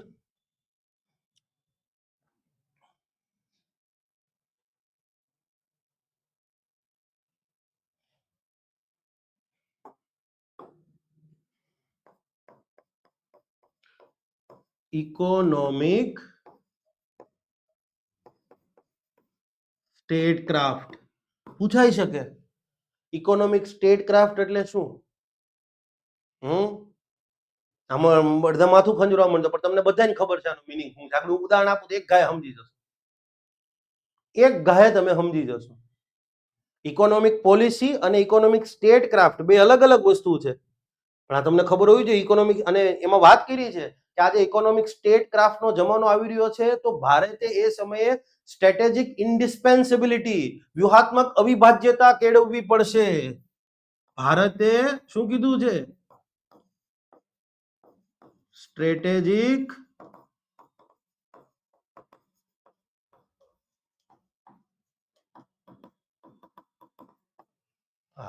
ઘણી વખત સ્પેલિંગ ખોટો લાગવાની બીક લાગે ને ફેકલ્ટી એટલે કરશું રાઇટિંગ કરના. આ સ્પેલિંગ સાચો છે મારો તો. ઓકે, આ તમને બધાને ખબર છે, પણ આ સમજૂતી, તમે એક વસ્તુ વિચાર કરો, ડોનાલ્ડ ટ્રમ્પે શું કર્યું? આવતા વેદ દુનિયાના લગભગ બધા મેજર ટ્રેડિંગ પાર્ટનર હતા અમેરિકા, બધા ઉપર ટેરિફ નાખી દીધા. ભારતને એને એની પોતાની નેશનલ સિક્યોરિટી, પોતાની ફોરેન પોલિસીના હેતુ સિદ્ધ કરવા માટે શું કર્યું? બધા ઉપર ટેરિફ નાખી દીધા. કીધું કે ઇન્ડિયા રશિયાની સામે યુદ્ધ, એને રશિયા સામે વાંધો છે, તો એને શું કર્યું? ઓકે, યુક્રેનનું યુદ્ધ, જીઓપોલિટિકલી અમેરિકા ક્યારેય નહીં ઈચ્છે કે રશિયા આગળ વધે, તો એને શું કર્યું? અમેરિકા રશિયાને ટાર્ગેટ કરવા એના પોતાના ઇન્ડિયા સાથેના ટ્રેડ સંબંધો હતા એનો ઉપયોગ કર્યો. યસ. અને પછી કીધું કે તમે રશિયા આગળથી ઓઇલ લ્યો છો, બરાબર છે, પેલા તો નોર્મલી 25% તો રિસિપ્રોકલ ટેરિફ તમે અમારી ઉપર લગાડો છો એટલે અમે લગાડ્યા, પણ બીજા 25% penalty tariff. Point is clear. તો આ એનું ઉદાહરણ કહી શકાય. કાર્બન બોર્ડર એડજસ્ટમેન્ટ મિકેનિઝમ, और યુરોપ વાળા એવું કીધું કે ભાઈ અમારા દેશની અંદર બીજા દેશોમાંથી કાંઈ એક્સપોર્ટ આવે છે તો એમાં તો કાર્બનનું ઉત્સર્જન બહુ હેવી થાય છે. પ્રોડક્શનમાં કાર્બન તો ઉપયોગ થયો હોય ને, કાર્બનનું એમિશન, ધુવાળો તો ના નીકળ્યો હોય, એ તો બધા કે હેવી થાય છે. ડિટેલમાં નથી સમજાવતો, જનરલ વાત કરી રહ્યો છું. તો કે અમે તો ક્લાઇમેટ ચેન્જ સામે લડાઈ લડી રહ્યા છે, અમારા ઘર આંગણે અમારી જે કંપનીઓ છે એ તો ક્લીન ટેકનોલોજી વાપરે છે, તો કાલ સવારે તમે સસ્તી પર્યાવરણને નુકસાન કરે એવી ટેકનોલોજીનો ઉપયોગ કરો છો, પણ અમે તો પર્યાવરણના રક્ષક છીએ, માટે કે અમે તમારી ઉપર ટેરિફ લગાડીશું. કાર્બન બોર્ડર એડજસ્ટમેન્ટ મિકેનિઝમ, એકદમ સરળ સમજાવી રહ્યો છું, ડિટેલમાં નથી આ વાત, અલગ છે. ઓકે, તો એ એક પ્રકારનું શું થયું? સ્ટેટ ક્રાફ્ટ થયું. સ્ટ્રેટેજિક ઇન્ડિસ્પેન્સિબિલિટી એટલે શું? હાવ હેલું. ચાઇનાએ, અમેરિકાએ ચાઇના ઉપર ટેરિફ લગાડ્યા 150% અને 145%. ચાઇનાએ હળવેકદન શું કર્યું કે ભાઈ અમારે ત્યાંથી પેલા રેર અર્થ મિનરલ જાય છે, પેલા મેગ્નેટ જાય છે, ઇલેક્ટ્રોનિક મેગ્નેટ્સ ને આ બધું, બરાબર છે, એના એક્સપોર્ટ ઉપર કંટ્રોલ લાગી દીધો. ભાઈ હવેથી અમે કોઈ દેશને, બરાબર, રેર અર્થ મિનરલ્સ કે પેલા ઇલેક્ટ્રોનિક્સ મેગ્નેટ કે કાંઈ મોકલીશું નહીં. તો કેવા લાઈન પર આવી ગયા? એને ખબર હતી કે અમેરિકાની ડિફેન્સ ઇન્ડસ્ટ્રી, અમેરિકાની ઇલેક્ટ્રોનિક્સ ઇન્ડસ્ટ્રી જે હાઈ ગ્રેડની આર્ટિફિશિયલ ઇન્ટેલિજન્સમાં ઉપયોગ થાય છે એવા બધે ઉત્પાદનો કરનાર કંપનીઓ છે, પેલી ચીપ બનાવવાની, સેમિકન્ડક્ટર ચીપ બનાવવાની કંપનીઓ છે, એ બધાને તો રેર અર્થ મિનરલ્સ જોતા જ છે. તો હળવેકદન ડોનાલ્ડ ટ્રમ્પે કીધું હાલ ને ભાઈ, જે થયું ભૂલી જાને. કેમ કે ચાઇના પાસે એક વ્યૂહાત્મક અવિભાજ્યતા હતી, દુનિયાના દરેક દેશ એમની ઉપર નિર્ભર હતા. ભારત પાસે એ નથી, એટલે આપણે કરવું પડે ને. એટલે આપણે અત્યારે જો 25+25% ટેરિફ ભોગવી રહ્યા છીએ. તો ઇકોનોમિક સર્વેમાં કીધું છે કે ના, આ વસ્તુ ડેડિકેટેડલી આના માટે ચેપ્ટર આપ્યું છે, તો તમને કદાચ 2 માર્ક્સમાં કે 3 માર્ક્સમાં પૂછી નાખે ઇકોનોમિક સ્ટેટ ક્રાફ્ટ એટલે શું, અને બહુ ચર્ચિત વસ્તુ છે. આ જસ્ટ એક્ઝામ્પલ તમને આપી રહ્યો છું. હોપ આટલી વસ્તુ તમને લોકોને ક્લિયર થઈ ગઈ હશે. ઓકે, હવે વાત કરીશું આપણે. તો આ થઈ ગયું તમારા કરંટ ને રિલેટેડની ઘટના. ઓકે, હવે વાત કરીશું point number F, Indian state system, Indian state system and constitution. હવે સ્ટેટ સિસ્ટમ આ શબ્દ ઉચિત નથી અહીંયા એકચ્યુઅલીમાં. સ્ટેટ ઘણા બધા, કઈ વાંધો નહીં, કોઈના નકારાત્મક, કોઈના અવગુણ નહીં જોવાના, હંમેશા ગુણ જોવાના. આપણે ગૌણ, આ જે એક્ઝામિનેશન બોડી છે એને તમે એક વસ્તુ વિચાર કરો, આટલો સારો સિલેબસ આપ્યો છે અને હંમેશા એક વસ્તુ યાદ રાખવાની, જે કોઈ પણ અધિકારી કે જે કોઈ પણ નેતા કોઈ વસ્તુ અઘરી બનાવે છે ને એનો મિનિંગ એવો નથી કે હિતનું કામ નથી કરતું. તમારામાંથી 90% લોકો તો એવું માનતા હશે કે યાર ગૌણ સેવામાં આવો બધો યુપીએસસી નો સિલેબસ હોવો જોઈએ કે નહીં, યાર ન જ હોવો જોઈએ. પણ એક વસ્તુ વિચાર કરો, એને તમને ભવિષ્યલક્ષી બાબત કીધી કે તમે આજે આટલું સરસ રીતે થોડું તૈયાર કરીને જશો, પરીક્ષા પાસ કરશો, તમારામાં એક આત્મવિશ્વાસ આવશે, તમે જીપીએસસી તરફ જશો, યુપીએસસી તરફ જશો, નોકરી તો સિક્યોર છે. અને આપણે એવા હજારો એક્ઝામ્પલ જોઈએ છે કે ક્લર્ક માણસ હોય, કોન્સ્ટેબલ લેવલ પર માણસ હોય, સીધો આઈપીએસ બને છે. એ આવા વસ્તુના કારણે, આવો સિલેબસ. અને હું તો તમને કહું જ છું કે આ એક્ઝામની અંદર ટોપ 500 જે છોકરાઓ આવે છે સીસીઈમાં ગ્રુપ એ ની અંદર ટોપ 500, એ લોકોએ નોકરી સિક્યોર થઈ ગઈ ને, તમે આગળની કોઈ ક્લાસ 1-2 ની પ્રિપરેશન કરજો, ચાહે એન્જિનિયરિંગમાં કરો કે ભાઈ જનરલ પ્રિપરેશન કરો કે ઇવન યુપીએસસીમાં કરો, કારણ કે તમે તમારી ક્ષમતા પ્રૂવ કરી દીધી છે સારા માર્ક્સ લાવીને. અને આ તમારું ખરેખર, હું એમ કહું છું, કોઈ વ્યક્તિ આટલું કરી લે ને એટલે એને જીપીએસસી અડધું થઈ જાય અને 30% તો એનું યુપીએસસી પૂરું થઈ જશે. કરો આગળ મહેનત, જે સારી વસ્તુ છે. દાસા સાહેબ આવ્યા હતા, જૂનો પુરાણો સિલેબસ હતો એ બધો ઉખાડી ફેંકીને સરસ મજાની આખી સિસ્ટમ સેટ કરીને ગયા. બરાબર છે. ઉપાધ્યાય સાહેબે એ વસ્તુ મેન્ટેન રાખી, હસમુખ સાહેબે આવીને કટ કરી નાખ્યું. એ વસ્તુ બિલકુલ જરૂર નહોતી, બિલકુલ એટલે બિલકુલ. હું હસમુખ પટેલ સાહેબની પ્રામાણિકતા પર સવાલ નથી ઉઠાવી રહ્યો, એક સારા અધિકારી છે એની ઉપર સવાલ નથી ઉઠાવી રહ્યો, પણ એમને જે રેશનલાઇઝેશનના નામ પર કાપકૂપ કરી એનું હું ક્યારેય સમજ. મેન્સમાં પાછું બહુ સારું થયું છે, મેન્સની અંદર જોશો તો ઘણી સારી વસ્તુ થઈ, પણ પ્રિલિમમાં, એટલે મેં કીધું ને, હંમેશા કોઈના અવગુણ નહીં જોવાના, ગુણ જુઓ. સ્ટેટ સિસ્ટમ એટલે અહીંયા મોર ઓર લેસ રાજ્ય વ્યવસ્થાની વાત કરે છે.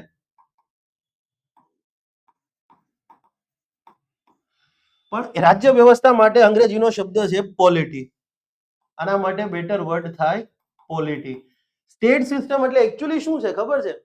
એ ઇન્ટરનેશનલ રિલેશનનો ટોપિક છે. તમારામાંથી કોઈ યુપીએસસીમાં પીએસઆઈઆર ઓપ્શનલ હશે, yes, political science and international relation optional જેને હશે એ આ વસ્તુથી ભલી ભાંતિ પરિચિત હશો. Treaty of Westphalia 1648. આ સિમ્પલી એક સોવરિન કન્ટ્રી, એક સાર્વભૌમ દેશ બીજા સાર્વભૌમ દેશ સાથે જે ઇન્ટરનેશનલ રિલેશન પ્રસ્થાપિત થયા છે અલગ અલગ દેશો વચ્ચે, બધા દેશો સાર્વભૌમ જ છે મોર ઓર લેસ, એકબીજા સાથે જે રિલેશનશિપ છે એમની, એ આખી વ્યવસ્થાને સ્ટેટ સિસ્ટમ કહેવાય. કઈ વાંધો નહીં, આપણે અહીંયા રાજ્ય વ્યવસ્થા સમજવાનું, જેને રાજ્ય વ્યવસ્થાનું અંગ્રેજી કર્યું છે સ્ટેટ સિસ્ટમ, કોઈ વાંધો નહીં. મોર ઓર લેસ એ અહીંયા પોલિટીની વાત કરે છે. હા, અને કોઈ એમ કહેતા હોય કે સાહેબ તમે હવે એટલા બધા ક્યાં એક્સપર્ટ જુઓ, ભાઈ હું એક્સપર્ટ નથી, પણ જે સાચું છે એ તમને કહી રહ્યો છું. બરાબર છે, ઠીક છે યાર, કદાચ મિસ્ટેક થઈ હોય, કાંઈ વાંધો નહીં એમાં કઈ. ઓકે, ચાલો. તો સોરી, આ ટોપિક હતો. અહીંયા 3 ટોપિક આપ્યા છે. પહેલામાં પહેલું છે constitution of India. Just a minute. પહેલામાં પહેલું છે constitution of India and its salient features. ભારતનું બંધારણ અને તેની મુખ્ય લાક્ષણિકતાઓ. હવે લગભગ લક્ષ્મીકાંતમાંથી ગુજરાતી ટ્રાન્સલેશન થયેલી આપણી ઘણી ખરી ગુજરાતના પબ્લિકેશનના પુસ્તકો, એમાં આ ચેપ્ટર આપ્યું જ છે. તો હું તમારે ખાલી એક ચેપ્ટર જ કરવાનું છે કે ભાઈ ભારતનું સંવિધાન અને તેની મહત્વપૂર્ણ લાક્ષણિકતાઓ, કે અહીંયા સંસદીય સાર્વભૌમત્વ અને ન્યાયિક સર્વોપરિતાનો સમન્વય જોવા મળે છે. આ ભારતનું બંધારણ છે એ સંઘીય ઢાંચો છે, પણ આમ છતાં પણ એમાં એકવાયતંત્રી અથવા એકતંત્રી સંવિધાનની લાક્ષણિકતાઓ જોવા મળે છે. યસ, આપણું સંવિધાન છે જડત્વ અને સ્થિતિસ્થાપકતાનો સમન્વય જોવા મળે છે. યસ, તો ખાલી આટલું જ કરવાનું છે? ના, ખાલી એટલું જ કે ભાઈ દુનિયાનું સૌથી મોટું લેખિત બંધારણ છે, બ્લા બ્લા, ઘણી બધી લાક્ષણિકતાઓ છે. તો એ ચેપ્ટર જે તે તમારી બુકમાં હોય, લક્ષ્મીકાંતમાં તો છે, એ તો જોવાનું જ છે, પણ એ સિવાય કેટલા ટોપિક તમારે જોવાના છે? તો યસ, તમારે અહીંયા એક આમુખ જોવું પડશે. મૂળભૂત અધિકારો, મૂળભૂત ફરજો, રાજ્યનીતિના માર્ગદર્શક સિદ્ધાંતો, સંવિધાન સુધારો અને બેઝિક સ્ટ્રક્ચર. આટલી વસ્તુ તમારે જોવી પડશે. બીજી વસ્તુ કે ઘણી બધી જગ્યાએ સ્ટુડન્ટ્સને ડરાવવામાં આવી રહ્યો છે કે જો સિલેબસ યુપીએસસી નો છે તો યસ અહીંયા સવાલ બી બહુ હાયર લેવલના આવશે, યુપીએસસી લેવલના આવશે. ના, બિલકુલ આ ખોટી વસ્તુ છે. આ માત્ર ને માત્ર સાહેબો એના કોર્સો વેચવા માટેનો એક નવો કિમિયો છે. સિમ્પલી ઉદાહરણ આપું તમને તો સવાલ શું પૂછી શકે, તો તમારે માનો કે ફંડામેન્ટલ રાઇટ્સ ની વાત કરીએ તો યુપીએસસી જીપીએસસી ક્લાસ 1-2 ના લેવલ ઉપર શું સવાલ આવે તો સિમ્પલી એવું કહેશે કે અનુચ્છેદ 32 હેઠળના મૂળભૂત અધિકારો વિના અન્ય બધા મૂળભૂત અધિકારો શૂન્ય બની જાય છે અથવા તો અસરકારક રહેતા નથી, બીકમ ઇનઇફેક્ટિવ. અનુચ્છેદ 32 હેઠળનો જો મૂળભૂત અધિકાર ન હોય તો બીજા મૂળભૂત અધિકારો છે એનું કોઈ અસ્તિત્વ જ રહેતું નથી. આ એનાલિટિકલ સવાલ થયો. ક્લિયર? જે યુપીએસસી ક્લાસ 1-2 યુપીએસસી અને જીપીએસસી ક્લાસ 1-2 તો સ્ટેટ લેવલની કોઈ પણ બીજી એક્ઝામમાં આવે ક્લાસ 1-2 માં. પણ અહીંયા તમને શું કહેશે, સિમ્પલ એવું કહેશે અનુચ્છેદ 32 હેઠળના મૂળભૂત અધિકારો પર ટૂંક નોંધ લખો. અનુચ્છેદ 32 હેઠળના સુપ્રીમ કોર્ટનું અધિકાર ક્ષેત્ર અને અનુચ્છેદ 226 હેઠળના હાઈકોર્ટની સત્તા જે છે એના પર ટૂંક નોંધ લખો. Proper simple. સ્વતંત્રતા અથવા સમજવા માટે એવું પૂછે કે સમાનતાના મૂળભૂત અધિકાર હેઠળ કયા કયા અધિકારોનો સમાવેશ થાય છે અને કોઈ પણ એક અધિકાર પર વિસ્તૃતમાં નોંધ લખો. 3 માર્ક્સનો સવાલ. તમે સમજી શકો છો? યસ. યુપીએસસી જીપીએસસી 1-2 એનાલિટિકલ સવાલ. તમને ફેક્ચ્યુઅલ બાત નહીં પૂછે, અહીંયા તમને મોર ઓર લેસ ફેક્ચ્યુઅલ આવશે. માટે કોઈ જ એટલે કોઈ જ ડર રાખવાની, ચિંતા કરવાની જરૂર નથી. Point is clear? ઓકે. તો અહીંયા તમારે માત્ર આટલી વસ્તુ જે છે એ કરવાની રહેશે. ટૂંક નોંધ પૂછાઈ શકે ચાન્સીસ વધારે છે. Point is clear? ઓકે. મેં કીધું એમ એક્ઝામ્પલ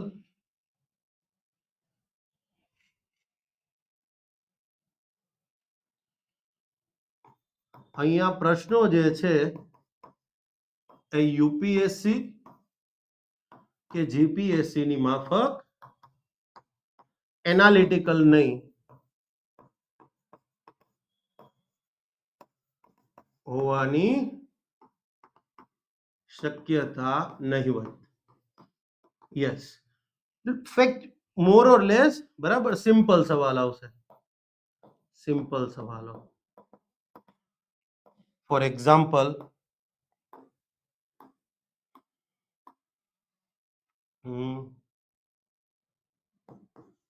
અનુચ્છેદ 32 હેઠળ સુપ્રીમ કોર્ટની તથા અનુચ્છેદ 226 હેઠળ હાઈકોર્ટની સત્તાઓ. સિમ્પલ.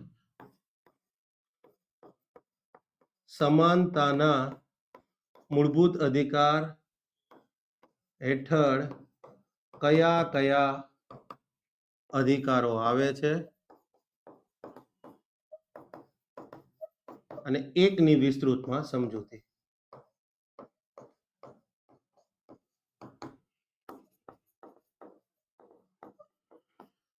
તમને એમ થતું હશે કે સાહેબ આટલું તમે કેમ કહી રહ્યા છો? હમણાં એક લેક્ચર જોયેલો હતો, વિડીયો મેં સેવ કરી લીધો તો મને ખબર હતી કે ભવિષ્યમાં જરૂર પડે તો કેવું પડશે. બરાબર છે. દિલ્હીમાં મારો ઘણો બધો ટાઈમ દિલ્હીમાં પસાર થાય છે અને પછી જોતો હતો કે એક ફેકલ્ટી છે કોન્સ્ટેબલના વિદ્યાર્થીઓને ઇકોનોમી ભણાવી રહ્યા હતા અને એડમ સ્મિથની વાત કરી રહ્યા હતા. હું ગુજરાતમાં હતો ત્યારે ભગવાનની દયાથી ગુજરાત બહાર બહુ બધી જગ્યાએ પૂના, હૈદરાબાદ, બેંગલુરુ અને ઇવન દિલ્હીમાં પણ ધીમે ધીમે હવે લેક્ચર્સ લઉં છું. યુપીએસસી લેવલ ઉપર અમે એડમ સ્મિથ નથી ભણાવતા, સિવાય કે ઇકોનોમિક્સ ઓપ્શનલ હોય તો વસ્તુ અલગ. ભણતર તમારા માટે ભારણ બનાવી રહ્યા છે. ક્લિયર છે કે અને એક એવો માહોલ ક્રિએટ કરવામાં આવી રહ્યો છે કે જો અમારી પાસે નહીં ભણો તો નિષ્ફળ જશો. એટલે અલ્ટિમેટલી વિદ્યાર્થી બિચારો ગમે એમ પૈસા આમથી આમ કરીને ઘરે ધમ પછાડા કરીને કોર્સ પરચેસ કરે છે. અલા થોડીક તો શરમ કરો, એક દિવસ વાં જવાનું છે એને મોઢું હું બતાવશો? બરાબર છે. અને જેથી મરીએ ને તેથી બરાબર છે 6 ફૂટનો ખાડો અથવા 1 મણ લાકડાથી વિશેષ કાંઈ નથી જરૂર પડવાની. તો એક લિમિટ થોડીક રાખો. ક્લિયર? ઓકે. સમજાય અને વંદન. જેને મેસેજ આપવાનો હતો એ સાહેબને મળી પહોંચી જ જશે. હું ભગવાનને પ્રાર્થના કરું કે થોડીક તો શરમ રાખો. ઓકે, ચાલો નેક્સ્ટ વાત કરીએ પોઈન્ટ નંબર 2 પોલિટીની અંદર, પોલિટી અને કોન્સ્ટિટ્યુશનની અંદર. પોઈન્ટ નંબર 2 શું છે તો જુઓ, functions and duties of union and state governments of India. ભારતની જે સંઘ સરકાર છે અને રાજ્યોની સરકાર છે એના ફંક્શન્સ, એના કાર્યો, એની ડ્યુટીઝ, એની ફરજો. સંઘ અને રાજ્ય સરકારના કાર્યો અને ફરજો. હવે પ્રશ્ન એ થાય સાહેબ આવું તો આપણે ક્યાંય નથી લખ્યું કે સંઘ સરકારના કાર્યો અને ફરજો, રાજ્ય સરકારના કાર્યો અને ફરજો. તો અહીંયા તમારે એ વિચારવાનું કે સંઘ સરકાર, દેશી ભાષામાં કહે તો કેન્દ્ર સરકાર, હું શબ્દ બોલું તો તમારા મગજમાં કોણ આવે? તો કે ભાઈ પ્રધાનમંત્રી અને મંત્રીમંડળ. હું એમ કહું રાજ્ય સરકાર કહું તો તમારા મગજમાં કોણ આવે? તો મેઇનલી ભૂપેન્દ્ર પટેલ અને મંત્રીમંડળ. યસ, તો અહીંયા પણ એ જ વાત કરે છે. આ નથિંગ, સંઘ સરકાર અને રાજ્ય સરકારમાં જે આવે તેના કાર્યો અને ફરજો કોણ આવશે? તો અહીંયા આવશે માત્ર સંઘ અને રાજ્યની કારોબારી. તમે એમ કહો સાહેબ સંઘ સરકારમાં સંઘની ધારાસભા એટલે સંસદ બી આવી જાય, રાજ્ય સરકારમાં રાજ્ય અને વિધાનમંડળે આવી જાય. હા, આવી જાય, પણ એ તમારા સિલેબસમાં આગળ સ્પેસિફાય અલગથી કર્યું છે. માટે અહીંયા વાત કરીશું કોની? સંઘ અને રાજ્યની કારોબારીની જ વાત કરીશું. સંઘ એન્ડ રાજ્યની કારોબારી. ઓકે, સંઘની કારોબારીમાં કોણ આવે? રાષ્ટ્રપતિ, ઉપરાષ્ટ્રપતિ, વડાપ્રધાન, મંત્રીમંડળ અને એટર્ની જનરલ ઓફ ઇન્ડિયા. રાજ્યની કારોબારીમાં રાજ્યપાલ, મુખ્યમંત્રી અને મંત્રીમંડળ અને રાજ્યના એડવોકેટ જનરલ. અહીંયા પીએમઓ, કદાચ હું સીએમ બોલ્યો હોય તો. ઓકે, સવાલો અગેન મેં કીધું કે અહીંયા એનાલિટિકલ લેવલ ઉપર બહુ ચાન્સીસ ઓછા છે. માનો કે યુપીએસસી તો જીપીએસસી 1-2 માં પૂછે કે રાષ્ટ્રપતિ અને રાજ્યપાલને વટ હુકમ બહાર પાડવાની સત્તા દુનિયાના એક પણ દેશના સંવિધાનમાં એમના રાષ્ટ્રપતિ કે રાજ્યપાલને વટ હુકમ બહાર પાડવાની સત્તા નથી આપી, સિવાય કે ભારતના સંવિધાન. તો ભારતીય સંવિધાનમાં આવી વિશેષ સત્તા આપવા પાછળનું તર્ક શું હોઈ શકે? યુપીએસસી અથવા જીપીએસસી 1-2 નો સવાલ થાય. હું ભણાવું છું મારા કોર્સિસ માટે હું આ કહી રહ્યો છું. ઓકે, અહીંયા સવાલ શું આવશે? રાષ્ટ્રપતિની અને રાજ્યપાલની વટ હુકમ બહાર પાડવાની સત્તા. તો તમારે લખવાનું કયા અનુચ્છેદ હેઠળ આ સત્તા મળી છે.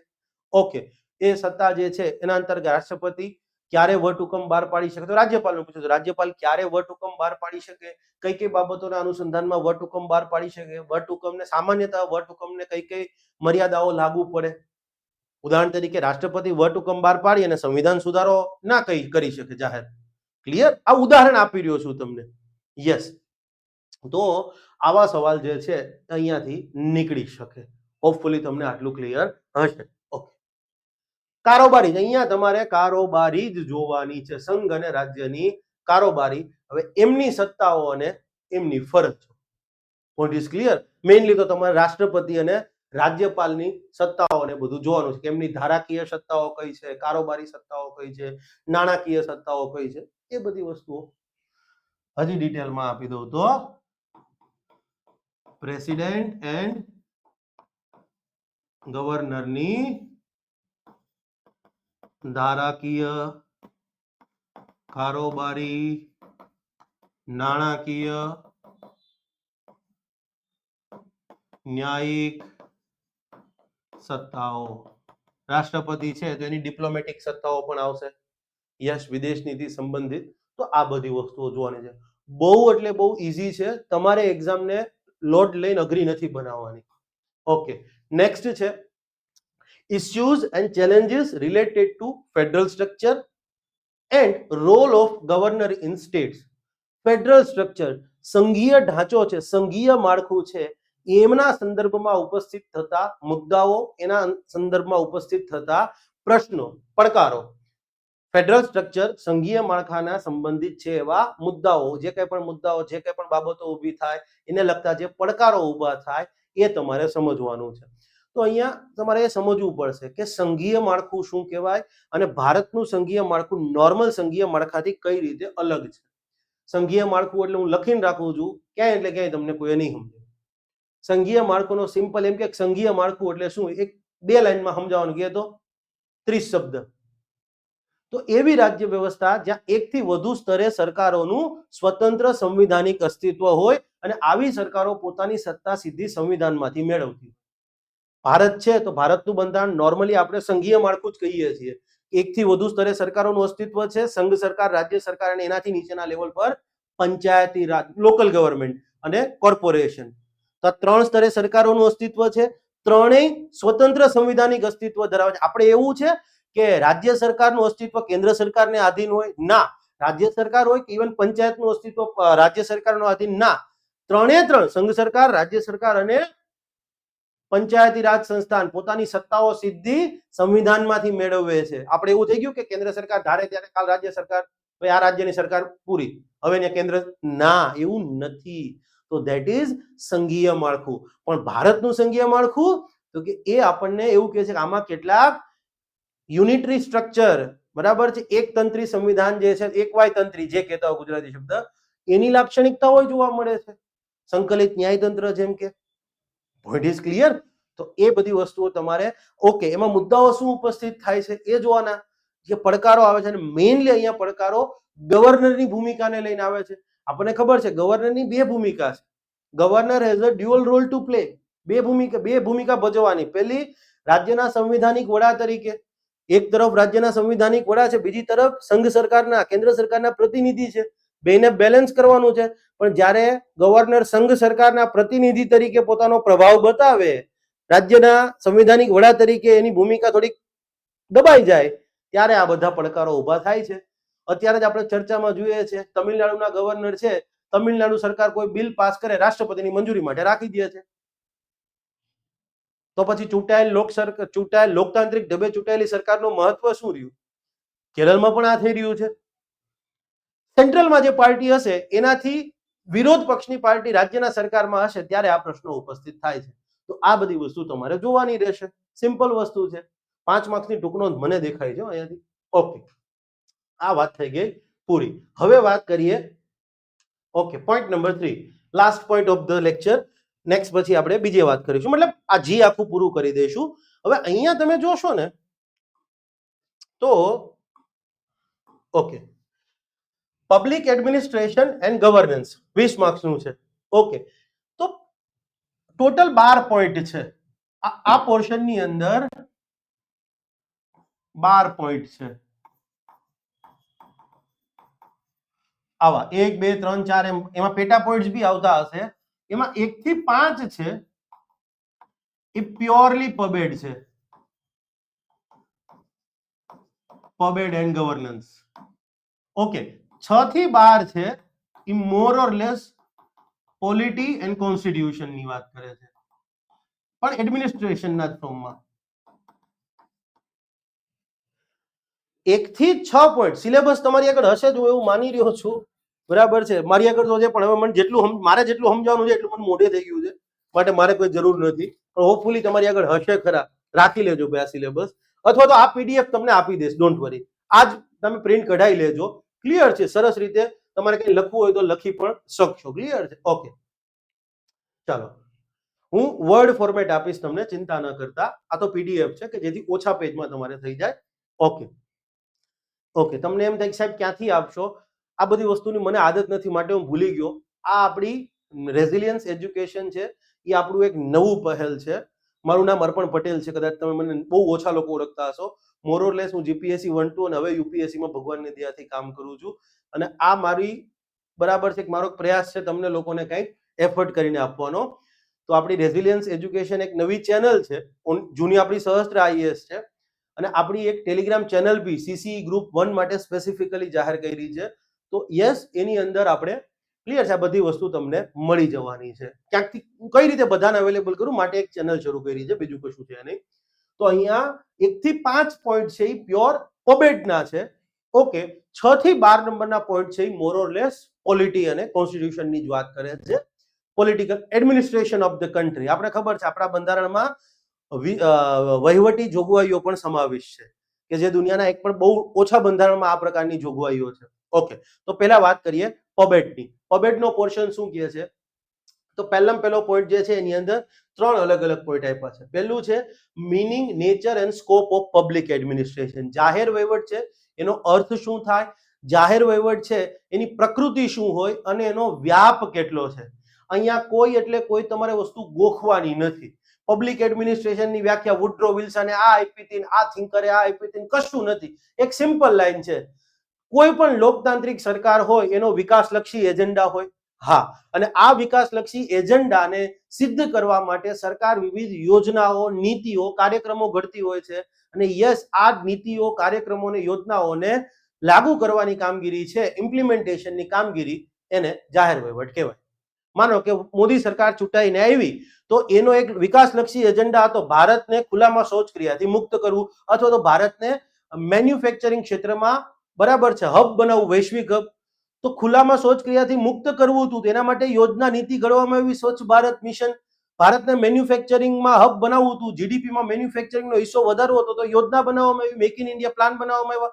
હવે એને ધરાતલ પર ગ્રાઉન્ડ ઉપર લાગુ કરવા માટે સ્વચ્છ ભારત મિશન થયું, નેશનલ મેન્યુફેક્ચરિંગ મિશન, અલગ અલગ બીજી યોજનાઓ લાગુ થઈ, તો એને ઇમ્પ્લિમેન્ટેશન કરવાની કામગીરી છે, ધેટ ઇઝ પબ્લિક એડમિનિસ્ટ્રેશન.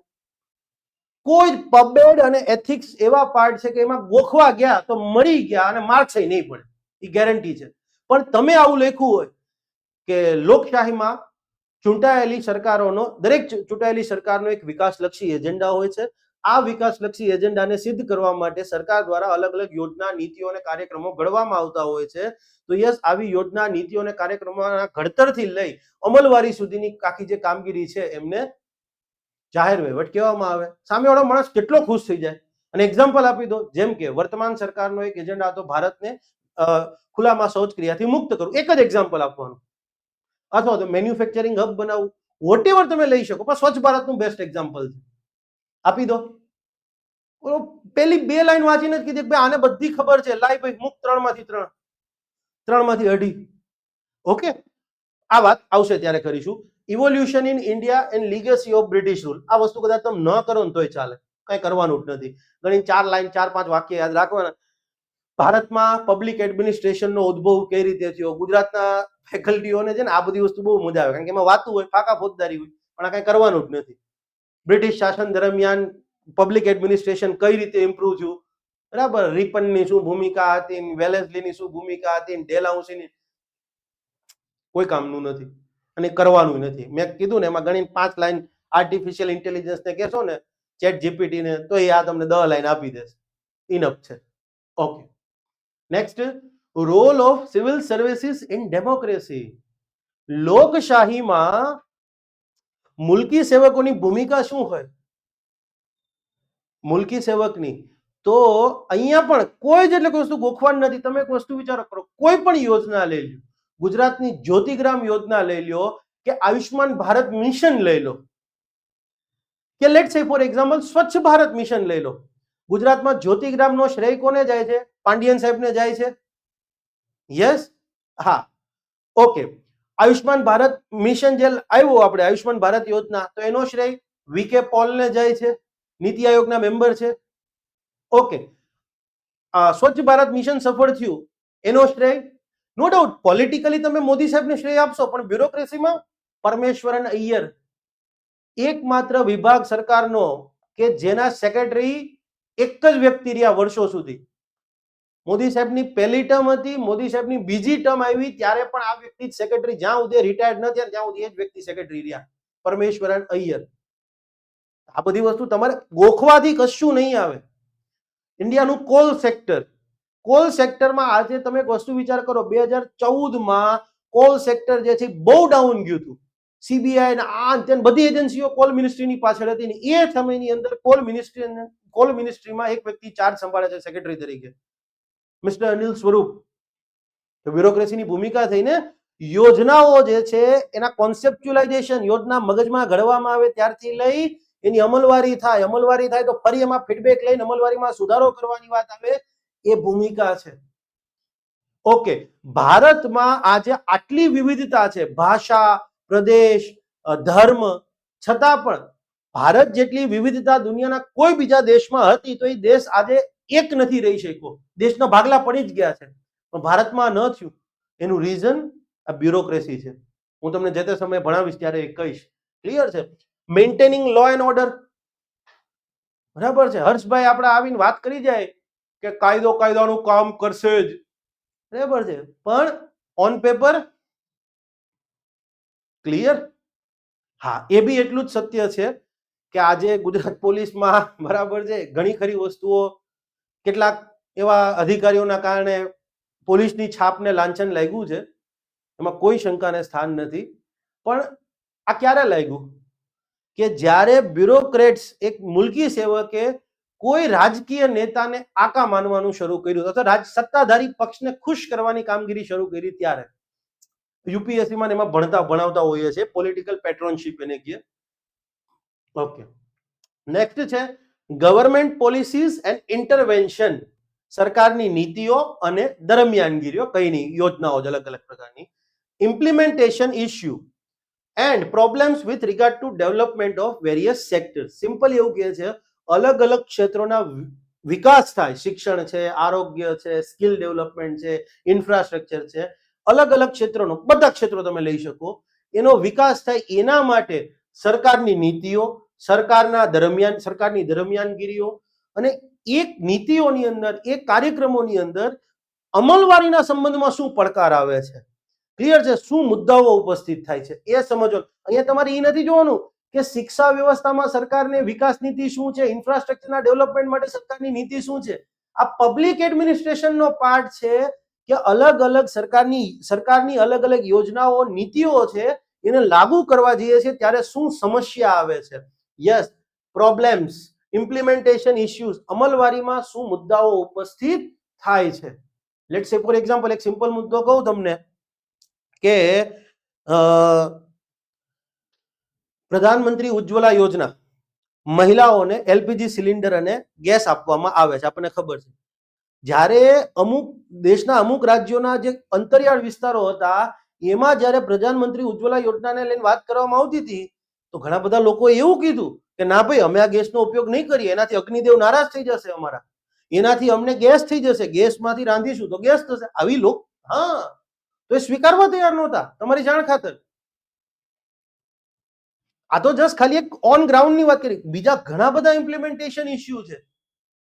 સૌથી પહેલા એક ઇમ્પ્લિમેન્ટેશન ઇશ્યુ એ છે કે જે બ્યુરોક્રેટ્સ છે એ ડિસિઝન નથી લઈ શકતા time to time, fund release નથી થતું.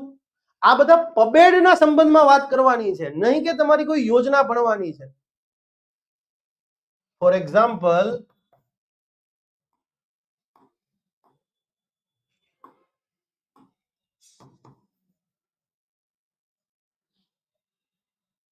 બ્યુરોક્રેટિક ડિલેઝ, અથવા તમે વાત સાંભળ્યું હશે રેડ ટેપિઝમ સાંભળ્યું હશે, વિલંબ, નોકરશાહી વિલંબ, ફંડ રિલીઝ એન્ડ યુટિલાઇઝેશન. ફંડનો ઉપયોગ, સરકાર યોજનામાં ફંડ આપે છે તો time to time fund release નથી થતો, તો રિલીઝ કરતી તો ઉપયોગ નથી થઈ શકતા, ફંડ એમને પડ્યું રહ્યું છે. આ બધી વસ્તુ તમારે સરકારોને જોવાની છે.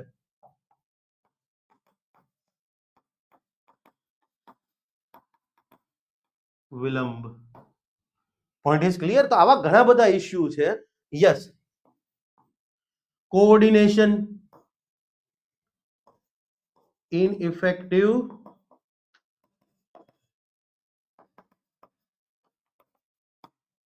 ineffective coordination.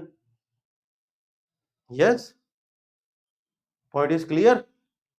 Okay, next, development process, વિકાસની પ્રક્રિયા અને એની અંદર સિવિલ સોસાયટી, નાગરિક સમાજ, એનજીઓ અને અધર સ્ટેક હોલ્ડર્સ, અન્ય સહભાગીઓની ભૂમિકા. આ પબેડનો બેઠો પોર્શન છે જીપીએસસી નો, ક્લિયર છે. જૂની જીપીએસસી નો સિલેબસ હતો એનો, હું ભણાવતો હતો, માટે મારે જોવાની જરૂર નથી પડતી. એમાં વિકાસની પ્રક્રિયામાં એનજીઓ, નાગરિક સમાજ અને અન્ય સહભાગીઓની શું ભૂમિકા છે એ તમારે સમજવાનું છે.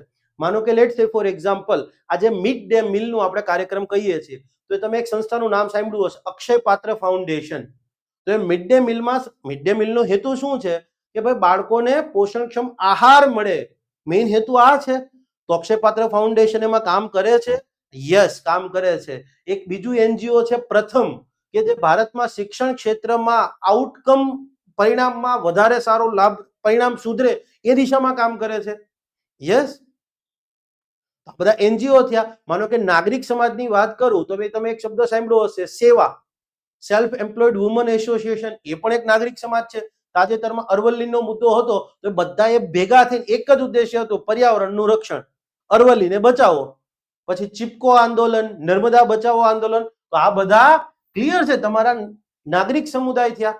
એનજીઓ અને નાગરિક સમુદાય અલગ છે. પણ હવે તમને એમ થાય સાહેબ એ બધા, તો ઘણી વખત એવું બી થાય કે આ બધા એનજીઓ છે અથવા તો નાગરિક સમુદાય છે એને ફોરેન થી ફંડ આપવામાં આવતું હોય, હા, કે વિકાસલક્ષી પ્રક્રિયામાં અવરોધ બી ઉભો કરે. ખાલી આની પોઝિટિવ સાઈડ નથી, એક નેગેટિવ સાઈડ બી છે, તો એ તમારે જોવાની છે. ઓકે, નેક્સ્ટ છે statutory, regulatory and quasi judicial body, their structure, their functioning. Statutory એટલે વૈધાનિક સંસ્થા, સંઘ કે રાજ્ય સરકારે ઘડેલા કોઈ કાયદા હેઠળ જેનું ગઠન થયું હોય એને કહેવાય વૈધાનિક સંસ્થા. આરબીઆઈ એક્ટ હેઠળ ગઠિત થઈ વૈધાનિક સંસ્થા. ગુજરાત રોડ સેફટી ઓથોરિટી, તો કે Gujarat road safety authority act હેઠળ રચના થઈ છે, વૈધાનિક સંસ્થા છે. કાયદો ઘડી અને જેની રચના થાય એ વૈધાનિક સંસ્થા. Regulatory, statutory body. રેગ્યુલેટરી, નિયમન, કોઈ ક્ષેત્રના નિયમન કરવા માટે જે સંસ્થા બનાવવામાં આવી હોય એ રેગ્યુલેટરી. માનો કે બેન્કિંગનું નિયમન આરબીઆઈ, વીમાનું નિયમન insurance regulatory development authority of India, pension fund regulatory development authority of India, pension ફંડનું. યસ, માનો કે નેશનલ હાઈવેના ડેવલપમેન્ટ માટે એનએચએઆઈ, તમે સાંભળ્યું જ હશે. આ બધી regulatory body. Quasi judicial body, અર્ધન્યાયિક સંસ્થાઓ. અર્ધન્યાયિક સંસ્થાઓ એટલે શું? આ વિચારવા જેવી વસ્તુ છે. જેટલી બી ટ્રિબ્યુનલો તમે કહો છો ને એ બધી અર્ધન્યાયિક સંસ્થાઓ. એનું કામ શું છે? તો કે કોઈ ચોક્કસ ક્ષેત્રમાં જે કંઈ પણ વિવાદો હોય, જે કંઈ પણ કેસો થાય, આ બધા જો કોર્ટમાં જાય તો કે કોર્ટમાં જાય તો કોર્ટ ઉપર કેટલા બધા કેસો પેન્ડિંગ થઈ જાય. યસ, તો માટે એક એવી બોડી બનાવી કે જેમાં રિટાયર્ડ જજીસ હોય, જ્યુડિશિયરીના મેમ્બર હોય અને રિટાયર્ડ સિવિલ સર્વન્ટ હોય, સબ્જેક્ટ એક્સપર્ટ્સ બી હોય. તો માટે બે ભેગા મળ્યા ફૂલ્લી. જો બધાય જજ હોત તો જ્યુડિશિયલ બોડી થઈ જાય, પણ બધાય નથી. અડધા જજ છે, અડધા એડમિનિસ્ટ્રેટિવ બોડીમાંથી આવ્યા છે. ક્વાઝી જ્યુડિશિયલ બોડી, અર્ધન્યાયિક સંસ્થા. માનો કે આપણે ઇન્કમ ટેક્સના ભારતમાં 2-2.5 કરોડ લોકો ઇન્કમ ટેક્સ ભરે છે. હવે બધાને ઇન્કમ, જેને ઇન્કમ ટેક્સની નોટિસ જાય, માનો કે સમજવા માટે 5 લાખ લોકોને ઇન્કમ ટેક્સની નોટિસ ગઈ, આ બધા કેસો કોર્ટમાં આવે તો જજ સાહેબ એમ કે હું ભારતમાં 2 ટાઈપની કોર્ટ બહાર પાડવી પડે, દિવસની પાડી અને રાતની પાડી. એવું ચાલે? ખર્ચો બહુ વધી જાય સરકારને. તો કે ભાઈ એવી આપણે એક બોડી ક્રિએટ કરો કે એમાં રિટાયર્ડ જજીસ પણ આવશે, ઇન્કમ ટેક્સના જે રિટાયર્ડ સારા સારા અધિકારીઓ હતા બાહોશ એમને પણ લઈ આવવામાં આવશે અને ભેગા મળી અને સમાધાન કરી નાખો મુદ્દાનું, કે જેથી કોર્ટની અંદર કેસ જાય જ નહીં. ક્વાઝી જ્યુડિશિયલ બોડી. અને આ એટલા માટે સમજાયું કે આ ક્વેશ્ચન અહીંથી ફિક્સ થવાનો છે. અત્યારથી જ હું કહી દઉં, કારણ કે દરેક એક્ઝામિનેશન બોડી જે છે એમાં પબેડ આવે છે, આ વસ્તુ ત્યારે એનો સવાલ આવે જ છે. વૈધાનિક નિયમનકારી એન્ડ અર્ધન્યાયિક સંસ્થાઓની સમજૂતી આપો. દરેકના 2 ઉદાહરણો આપશો.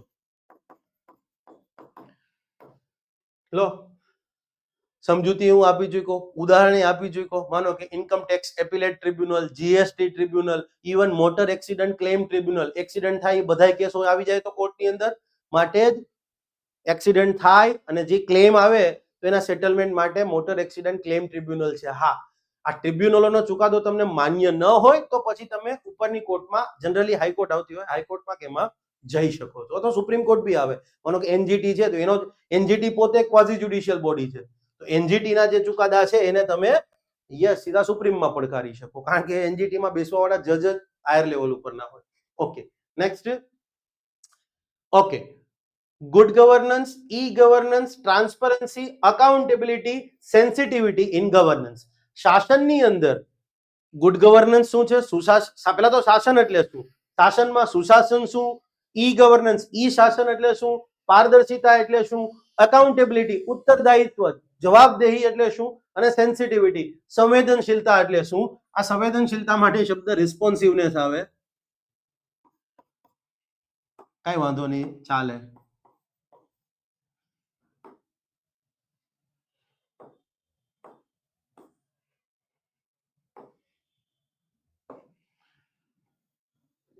કેમ આગળ આવું કર્યું તમને હમણાં ખબર પડી જ જશે.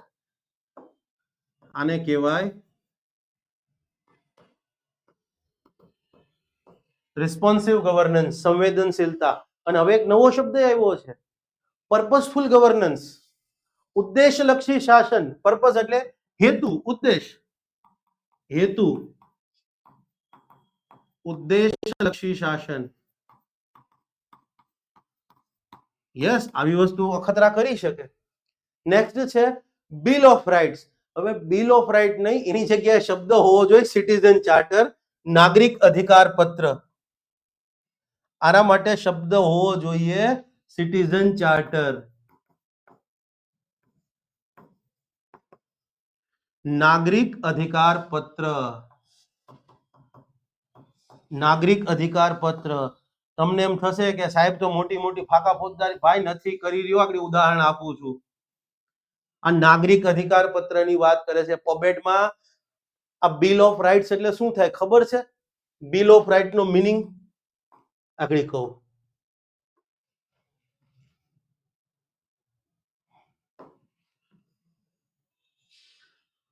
અમેરિકન કોન્સ્ટિટ્યુશન ની અંદર જે પેલા 10 સંવિધાન સુધારા થયા, અમેરિકન બંધારણ 1787 પછી 1789 ને 1791 માં ફાઇનલ આવ્યું. ક્લિયર? એના જે પેલા 10 સંવિધાન સુધારા છે ને, એને બિલ ઓફ રાઇટ્સ કહેવામાં આવે છે. યસ, એના અંતર્ગત શું થયું? અમેરિકન નાગરિકોને કેટલાક મૂળભૂત અધિકારો આપવામાં આવ્યા. આનો મિનિંગ આ થાય, બિલ ઓફ રાઇટ્સ એટલે. તમે સર્ચ કરશો તો એ ખ્યાલ આવશે. First 10 amendments to American Constitution.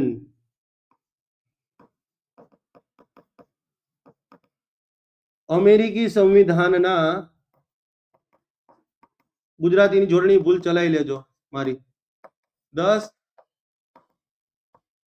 સંવિધાન સુધારા, પ્રથમ 10 સંવિધાન સુધારા.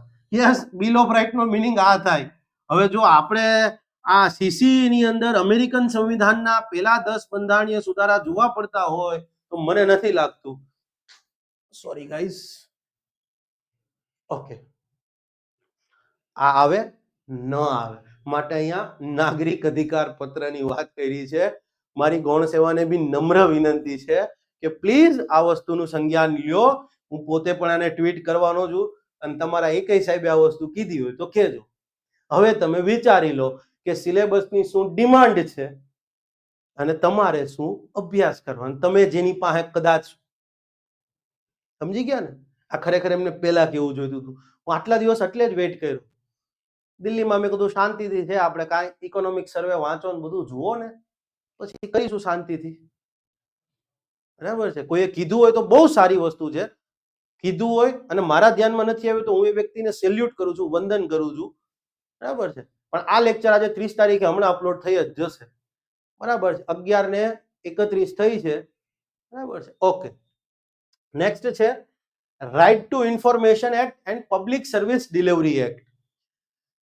રાઇટ ટુ ઇન્ફોર્મેશન એક્ટ અને પબ્લિક સર્વિસ ડિલિવરી એક્ટ, આ બે શું છે? તો આરટીઆઈ તો તમને બધાને ખ્યાલ છે જ, અને એમાં એક સવાલ બહુ કોમન આવે છે કે આરટીઆઈ હેઠળ કઈ કઈ માહિતી આપી શકાતી નથી. આરટીઆઈ એક્ટ હેઠળ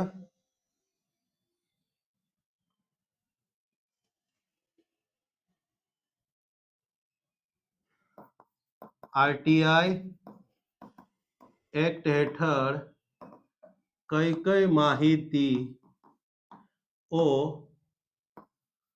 આપી શકાતી નથી. યસ, આ ફિક્સ સવાલ છે અને 3 માર્ક્સમાં આવી શકે. આટલા ટાઈમથી પબેટ ભણાવું છું ભાઈ, અને દર વખતે જોઉં છું. પબ્લિક સર્વિસ ડિલિવરી એક્ટ શું છે એ સમજવું બહુ જરૂરી છે. લેટ્સ સે ફોર એક્ઝામ્પલ, તમે પંચાયતમાં જઈ અને એવું કહો છો કે ભાઈ મારે આવકનો દાખલો જોઈએ છે, ઉદાહરણ તરીકે, અથવા તો તમે મામલતદાર ઓફિસમાં જઈ અને જ્ઞાતિનું પ્રમાણપત્ર, કાસ્ટ સર્ટિફિકેટ લેવા માંગો છો, તો સરકાર તરફથી આ જે સેવા તમને પબ્લિક સર્વિસ જ કહેવાય તો મળવા પાત્ર છે. તો મેં ટાઈમ લિમિટ નાખી છે કે ભાઈ આવકનો દાખલો આટલા સમય, 3 દિવસની અંદર, કાસ્ટ સર્ટિફિકેટ માનો કે 5 દિવસ, અલગ મને નથી ખબર કેટલી સમય મર્યાદા છે, પણ દરેક માટે એક સમય મર્યાદા છે. તમે સરકારમાં માનો કે પાન કાર્ડ કઢાવવા જાઓ તો આટલા દિવસમાં તમને પાન કાર્ડ ઇસ્યુ થઈ, જો તમારા બધા ડોક્યુમેન્ટ વેલિડ હોય તો. જીએસટી નંબર લેવા જાઓ કે વોટેવર, તમે ઇલેક્ટ્રિસિટી કનેક્શન લેવા જાઓ સરકારમાં વીજળી વિભાગ પાસેથી, તો આ બધી પબ્લિક સર્વિસ જ્યારે વ્યક્તિ લેવા જાય છે તો યસ ત્યાં એક ટાઈમ લિમિટ લખેલી છે કે આટલા ટાઈમમાં આ વસ્તુ તમને મળી જશે. Okay, yes. પણ માનો કે એટલા ટાઈમમાં એ વ્યક્તિને સેવા નથી મળતી, તમે જ્ઞાતિનું પ્રમાણપત્ર લેવા ગયા અને તમારા ડોક્યુમેન્ટ બધા સાચા છે માનો કે, અને નથી મળ્યું, તો જે અધિકારીએ એક જ્ઞાતિનું પ્રમાણપત્ર આપવાનું હતું, તો જે અધિકારીએ આવકનો દાખલો આપવાનો હતો એને કેમ ન આપ્યો એને કારણ દેવું પડશે. અને માનો કે ખોટી રીતે વ્યક્તિને હેરાન કરવામાં આવે તો વ્યક્તિ રાજ્ય લેવલની ઓથોરિટી સુધી જઈ શકે, અને જો ઓલા અધિકારીની ભૂલ નીકળી તો એની સામે ડિસિપ્લિનરી એક્શન, શિક્ષાત્મક કાર્યવાહી થઈ શકે, એ હદ સુધીની જોગવાઈ છે પબ્લિક સર્વિસ એક્ટ. અને હું આ પબ્લિક સર્વિસ એક્ટ જે છે ગુજરાતમાં જ્યારે ભણાવતો હતો, બરાબર છે, 2021માં જ્યારે અનએકેડમીમાં હતો ગુજરાતની અંદર, ત્યારે આને લગતો જીપીએસસી માં એક સવાલ પૂછાયેલો હતો અને કોઈ ભાઈએ એનું પેપર બહાર ફરતું થઈ ગયું હતું, ખોટું પબ્લિક સર્વિસ ડિલિવરી એક્ટ વિશે પૂછ્યું હતું, ગુજરાત જાહેર સેવા અધિનિયમ, અને ભાઈએ જીપીએસસી લખ્યું હતું. 8 માર્ક્સ આપ્યા હતા.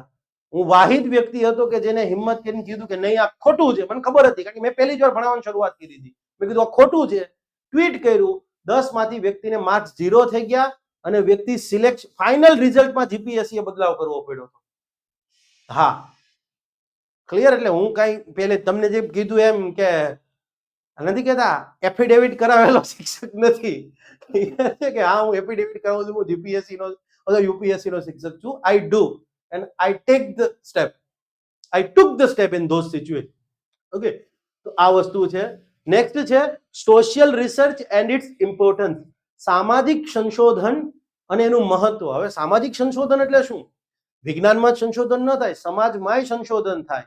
માનો કે ગરીબી છે, આર્થિક અસમાનતા છે, કોઈ વિસ્તાર છે તો એમાં હેલ્થકેર ફેસિલિટી સારી નથી, તો આ પાછળના કારણો શું છે એ સમજવા માટે લોકો સમક્ષ જવામાં આવે, અલગ અલગ સર્વે કરવામાં આવે, અને પછી ફાઇનલી ઇનપુટ લઈ અને સરકાર આગળ જતા એમાંથી કોઈ નવી નીતિ બનાવે, નવો કાર્યક્રમ લાવે એ જે તે વિસ્તાર માટે. યસ, માનો કે ગુજરાત સરકારને ગુજરાતની અંદર પ્રાકૃતિક ખેતીને પ્રોત્સાહન આપવું છે, તો કાલ હવારે સીધા એમ કહી દે કે હાલો ભાઈ રાજ્યના આટલા જિલ્લાઓ છે એમાં જે ખેતરો છે એમાં બધી હવેથી દવા બવા નહીં નાખીએ, કોઈ એમ ન ચાલે. પેલા લોકલ લેવલે તમારે ખેડૂતોનો અભિપ્રાય લેવો પડે. જો બધા ખેડૂતો રાજી હોય, ખેડૂતો કન્વિન્સ થાય કે હા ભાઈ પ્રાકૃતિક ખેતીથી અમને ફાયદો થશે, બધા રાજી થાય, પછી જ તમે એ વિસ્તાર નોટિફાય કરી શકો.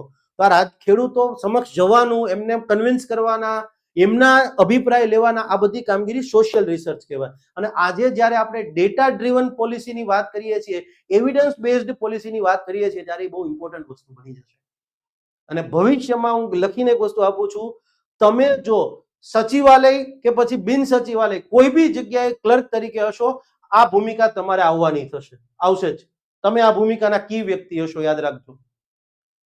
યસ, ખાલી ક્લેરિકલ કામથી નહીં ચાલે, આ બધું તમારે કરવાનું આવશે. હોપફુલી આટલી વસ્તુ ક્લિયર હશે. ઓકે, હવે જે મેં કીધું એમ કે નેક્સ્ટ જે પાર્ટ છે administration with respect to polity. Okay, તો આ પોર્શન ની અંદર શું આવશે? ઓકે, ચલો આઈ થિંક આપણે આટલે સુધી જ રાખીએ, લેક્ચર બહુ વધી જશે, લાંબો થઈ જશે. નેક્સ્ટ લેક્ચર જે છે યસ એ અહીંથી આપણે કન્ટિન્યુ કરીશું, અને અહીંથી કન્ટિન્યુ કરતા આપણે એથિક્સ અને પબેટનો પોર્શન જે છે એને પણ ડિસ્કસ કરી લઈશું. આ લેક્ચર તમને કેવો લાગ્યો, ક્લિયર છે, એના વિશે ચોક્કસપણે કમેન્ટ કરજો. જો સારો લાગ્યો હોય તો તમે તમારા બીજા જે અલગ અલગ ગ્રુપ્સ છે, તમારી સાથે તૈયારી કરતા વિદ્યાર્થીઓ છે, એને તમે ચોક્કસપણે રિકમેન્ડ કરજો. ક્લિયર છે, કારણ કે મારો એક પ્રયાસ છે કે છોકરાઓ જે છે યસ એને બેસ્ટ પોસિબલ રિસોર્સિસ ઉપલબ્ધ થાય. અને તમને કોઈને કોઈ પણ ક્વેરી હોય, ક્લિયર છે, તો તમે મારા નંબર પર સીધો જ મને સંપર્ક કરી શકો છો. મારો નંબર છે 9499893975. સીધો ફોન જ કરવો, વોટ્સઅપ નહીં ભાઈ, no WhatsApp. Clear, call only, અને સાદો કોલ હો ભાઈ, વોટ્સઅપ કોલ નહીં, ટેલિગ્રામ કોલ બી નહીં. સિમ્પલી સાદો ફોન મને કરજો. ક્લિયર છે, કોઈ બી તમારી ક્વેરી હોય તો. આ લેક્ચરને લઈ તમારા જે પ્રતિભાવ છે એ ચોક્કસપણે આવજો. ક્લિયર છે? કે જેથી મને ખબર પડે. હવે તમને એમ થાય કે સાહેબ તમે આ દિલ્હીનું કામગીરી કરો છો ને અહીંયા કેમ આવ્યા? હું પહેલાય કહી શકતો હતો, પણ હું પહેલા એટલા માટે ન કર્યો કારણ કે મારે હું કરું છું ને એ નથી કહેવાનું. મારે તમારો અભિપ્રાય જાણવાનો હતો. તમારી સમસ્યા એ મારી સમસ્યા હોવી જોઈએ, તમારી ખુશી એ મારી ખુશી હોવી જોઈએ, નહીં કે મારી સમસ્યા ને મારી ખુશી તમારી ખુશી સમસ્યા. ક્લિયર? તમારી જે પ્રોબ્લેમ છે એ મારા પ્રોબ્લેમ, તમારો જે અચીવમેન્ટ છે એ જ મારું શિક્ષક તરીકે અચીવમેન્ટ હોવું જોઈએ. મારું નામ અર્પણ પટેલ છે અને હું સહસ્ત્ર આઈએએસ નો ફાઉન્ડર છું. હું ગુજરાતનો એકમાત્ર વાહિદ ફેકલ્ટી છું કે જે ઓપનલી કહે છે કે ભાઈ મારામાંથી ક્વેશ્ચન આવે છે. ઓકે, તમને એમ થતું હશે કે કઈ રીતે આ સાહેબ વાત કરી રહ્યા છે. ઓકે, 2019 ની જીપીએસસી ની વાત કરીએ કે 19 ની એસટીઆઈ મેન્સ ની વાત કરીએ, ડાયરેક્ટલી બેઠા સવાલો. આ મેન્સ છે એટલે મેન્સ ની વાત કરું છું. જો 113 પેજ છે ટોટલ અહીંયા, એમાં 98માં પેજ ઉપર સીધા આપણે છીએ. યસ, આ બધા ક્વેશ્ચન બેઠું આ લિંક તમને આ નીચે પીડીએફ મૂકી દઈશ ડિસ્ક્રિપ્શન ની અંદર, તમે જોઈ બી શકશો. બરાબર છે? આ એ વાત થઈ. ઓકે, 2021 ની એસટીઆઈ માં ત્યારે હું અનએકેડમી ભણાવતો હતો. 200 માંથી કેટલા માર્ક્સના ક્વેશ્ચન? 70 માર્ક્સમાં મેન્સના ક્વેશ્ચન. આ મેં નથી, અનએકેડમીએ એની ચેનલમાં મૂકેલી પીડીએફ છે. આ પીડીએફ મેં બી નથી બનાવી, જોઈ લો. અનએકેડમીએ એમની ચેનલમાં મૂકેલી હતી આ વસ્તુ, લિંક સાથે કોર્સની બધું. ઓકે, અને નીચે મારું નામ હતું. હું આટલા સબ્જેક્ટ ભણાવતો: Indian economy and planning, current affairs, S, A IR પબેટ. ઓકે, હજી કોઈને આ બધી લિંક તમને હું ડિસ્ક્રિપ્શનમાં આપું છું, તમે ગમે ત્યારે જોઈ શકો છો, ક્રોસ ચેક કરી શકો. હું બોલું એમાંથી કાંઈ ખોટું હોય મારે લાખ રૂપિયા ઇનામ દેવું. પત્રકારોને ચેક કરવું હોય તો એ છૂટ છે તમારે. ઓકે, આ 2021 ની દાસા સાહેબનું જ્યારે દાસા સાહેબની ટર્મમાં છેલ્લું જીપીએસસી 1-2 નું પેપર, 47 માર્ક્સનું ઇકોનોમી આવ્યું હતું, 41 માર્ક્સનું, 40 માર્ક્સનું આપણામાંથી કવર થયું હતું. આ બધું પ્રૂફ, આ ક્વેશ્ચન, આ આપણું ભણાવેલું. જીએસટી માં સમાવેશ થઈ ગયેલા કરો, સમાવેશ ન થયેલા કરો. બરાબર છે? આ ક્વેશ્ચનો, આ આપણું પ્રૂફ ભણાવેલાનું. જોઈ લો, question answer, question answer. Okay okay, તમને એમ થાય કે સાહેબ આ તો 2000 આ લ્યો ભાઈ 2025-26 માં 2025 ની ડીવાયએસઓ 15 માર્ક્સમાંથી 12 ક્વેશ્ચન કવર થયા. ડીવાયએસઓ ક્લાસ 1-2 23 માંથી 17 કે 23 કે 24 માંથી 17 ક્વેશ્ચન કવર થયા. એ પણ આ પ્રૂફમાં 150 પેજની આખી પીડીએફ છે. ઓકે, એસટીઆઈ 2026, એસટીઆઈ કેટલા ક્વેશ્ચન કવર થયા?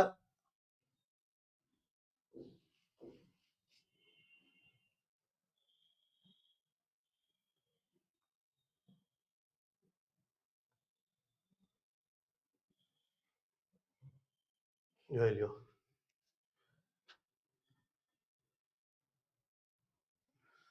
ક્લાસ 1-2 2021 47 માંથી 40, બરાબર છે? ડીવાયએસઓ 2025 15 માંથી 12, 1-2 25 ની, 23 માંથી 18, એસટીઆઈ 26 માંથી 26 ની, એસટીઆઈ 21 માંથી 17. આ બધી પીડીએફ તમને મેં આપી દીધી છે આની અંદર. બધું એટલે બધું આ વસ્તુ જે છે એ તમને આપી દેવામાં આવ્યું. આ બી તમે તારે ક્રોસ ચેક કરી લેજો. અને હું પ્લાન કરી રહ્યો છું કે તમારા લોકો માટે મેન્સની અંદર આનો એક કોર્સ લાવું. ગ્રુપ એ મેન્સ એક્ઝામિનેશન, અને આપણા આ જે 5 વિષયો આપણે કીધા છે એ 5 વિષયો માટે. જો ભાઈ બીજા એક વિષય માટે મને નહીં ખબર પડે, માટે મને ન કહેતા. આ 5 વિષયનો કોર્સ લાવવાની મારી ગણતરી છે. જોઈએ તમારો શું અભિપ્રાય છે એ ચોક્કસપણે જણાવજો કે જેથી આપણે આગળ કામ કરી શકીએ. લેક્ચર ગમ્યો હોય તો એને લાઈક કરી દેજો. આ આપણા ચેનલનો પહેલો જ લેક્ચર છે, બરાબર છે? માટે કઈ ભૂલચૂક થઈ હોય તો પણ મને માફ કરી દેજો. Thank you. અને હા, નેક્સ્ટ લેક્ચર જે છે એ તરત ને તરત આવી જવાનો છે, તો જોઈ જ લેજો. Thank you. જય હિન્દ, જય જય ગરવી ગુજરાત. મારો દેશ, મારી પહેચાન, મારું રાજ્ય, મારું સ્વાભિમાન.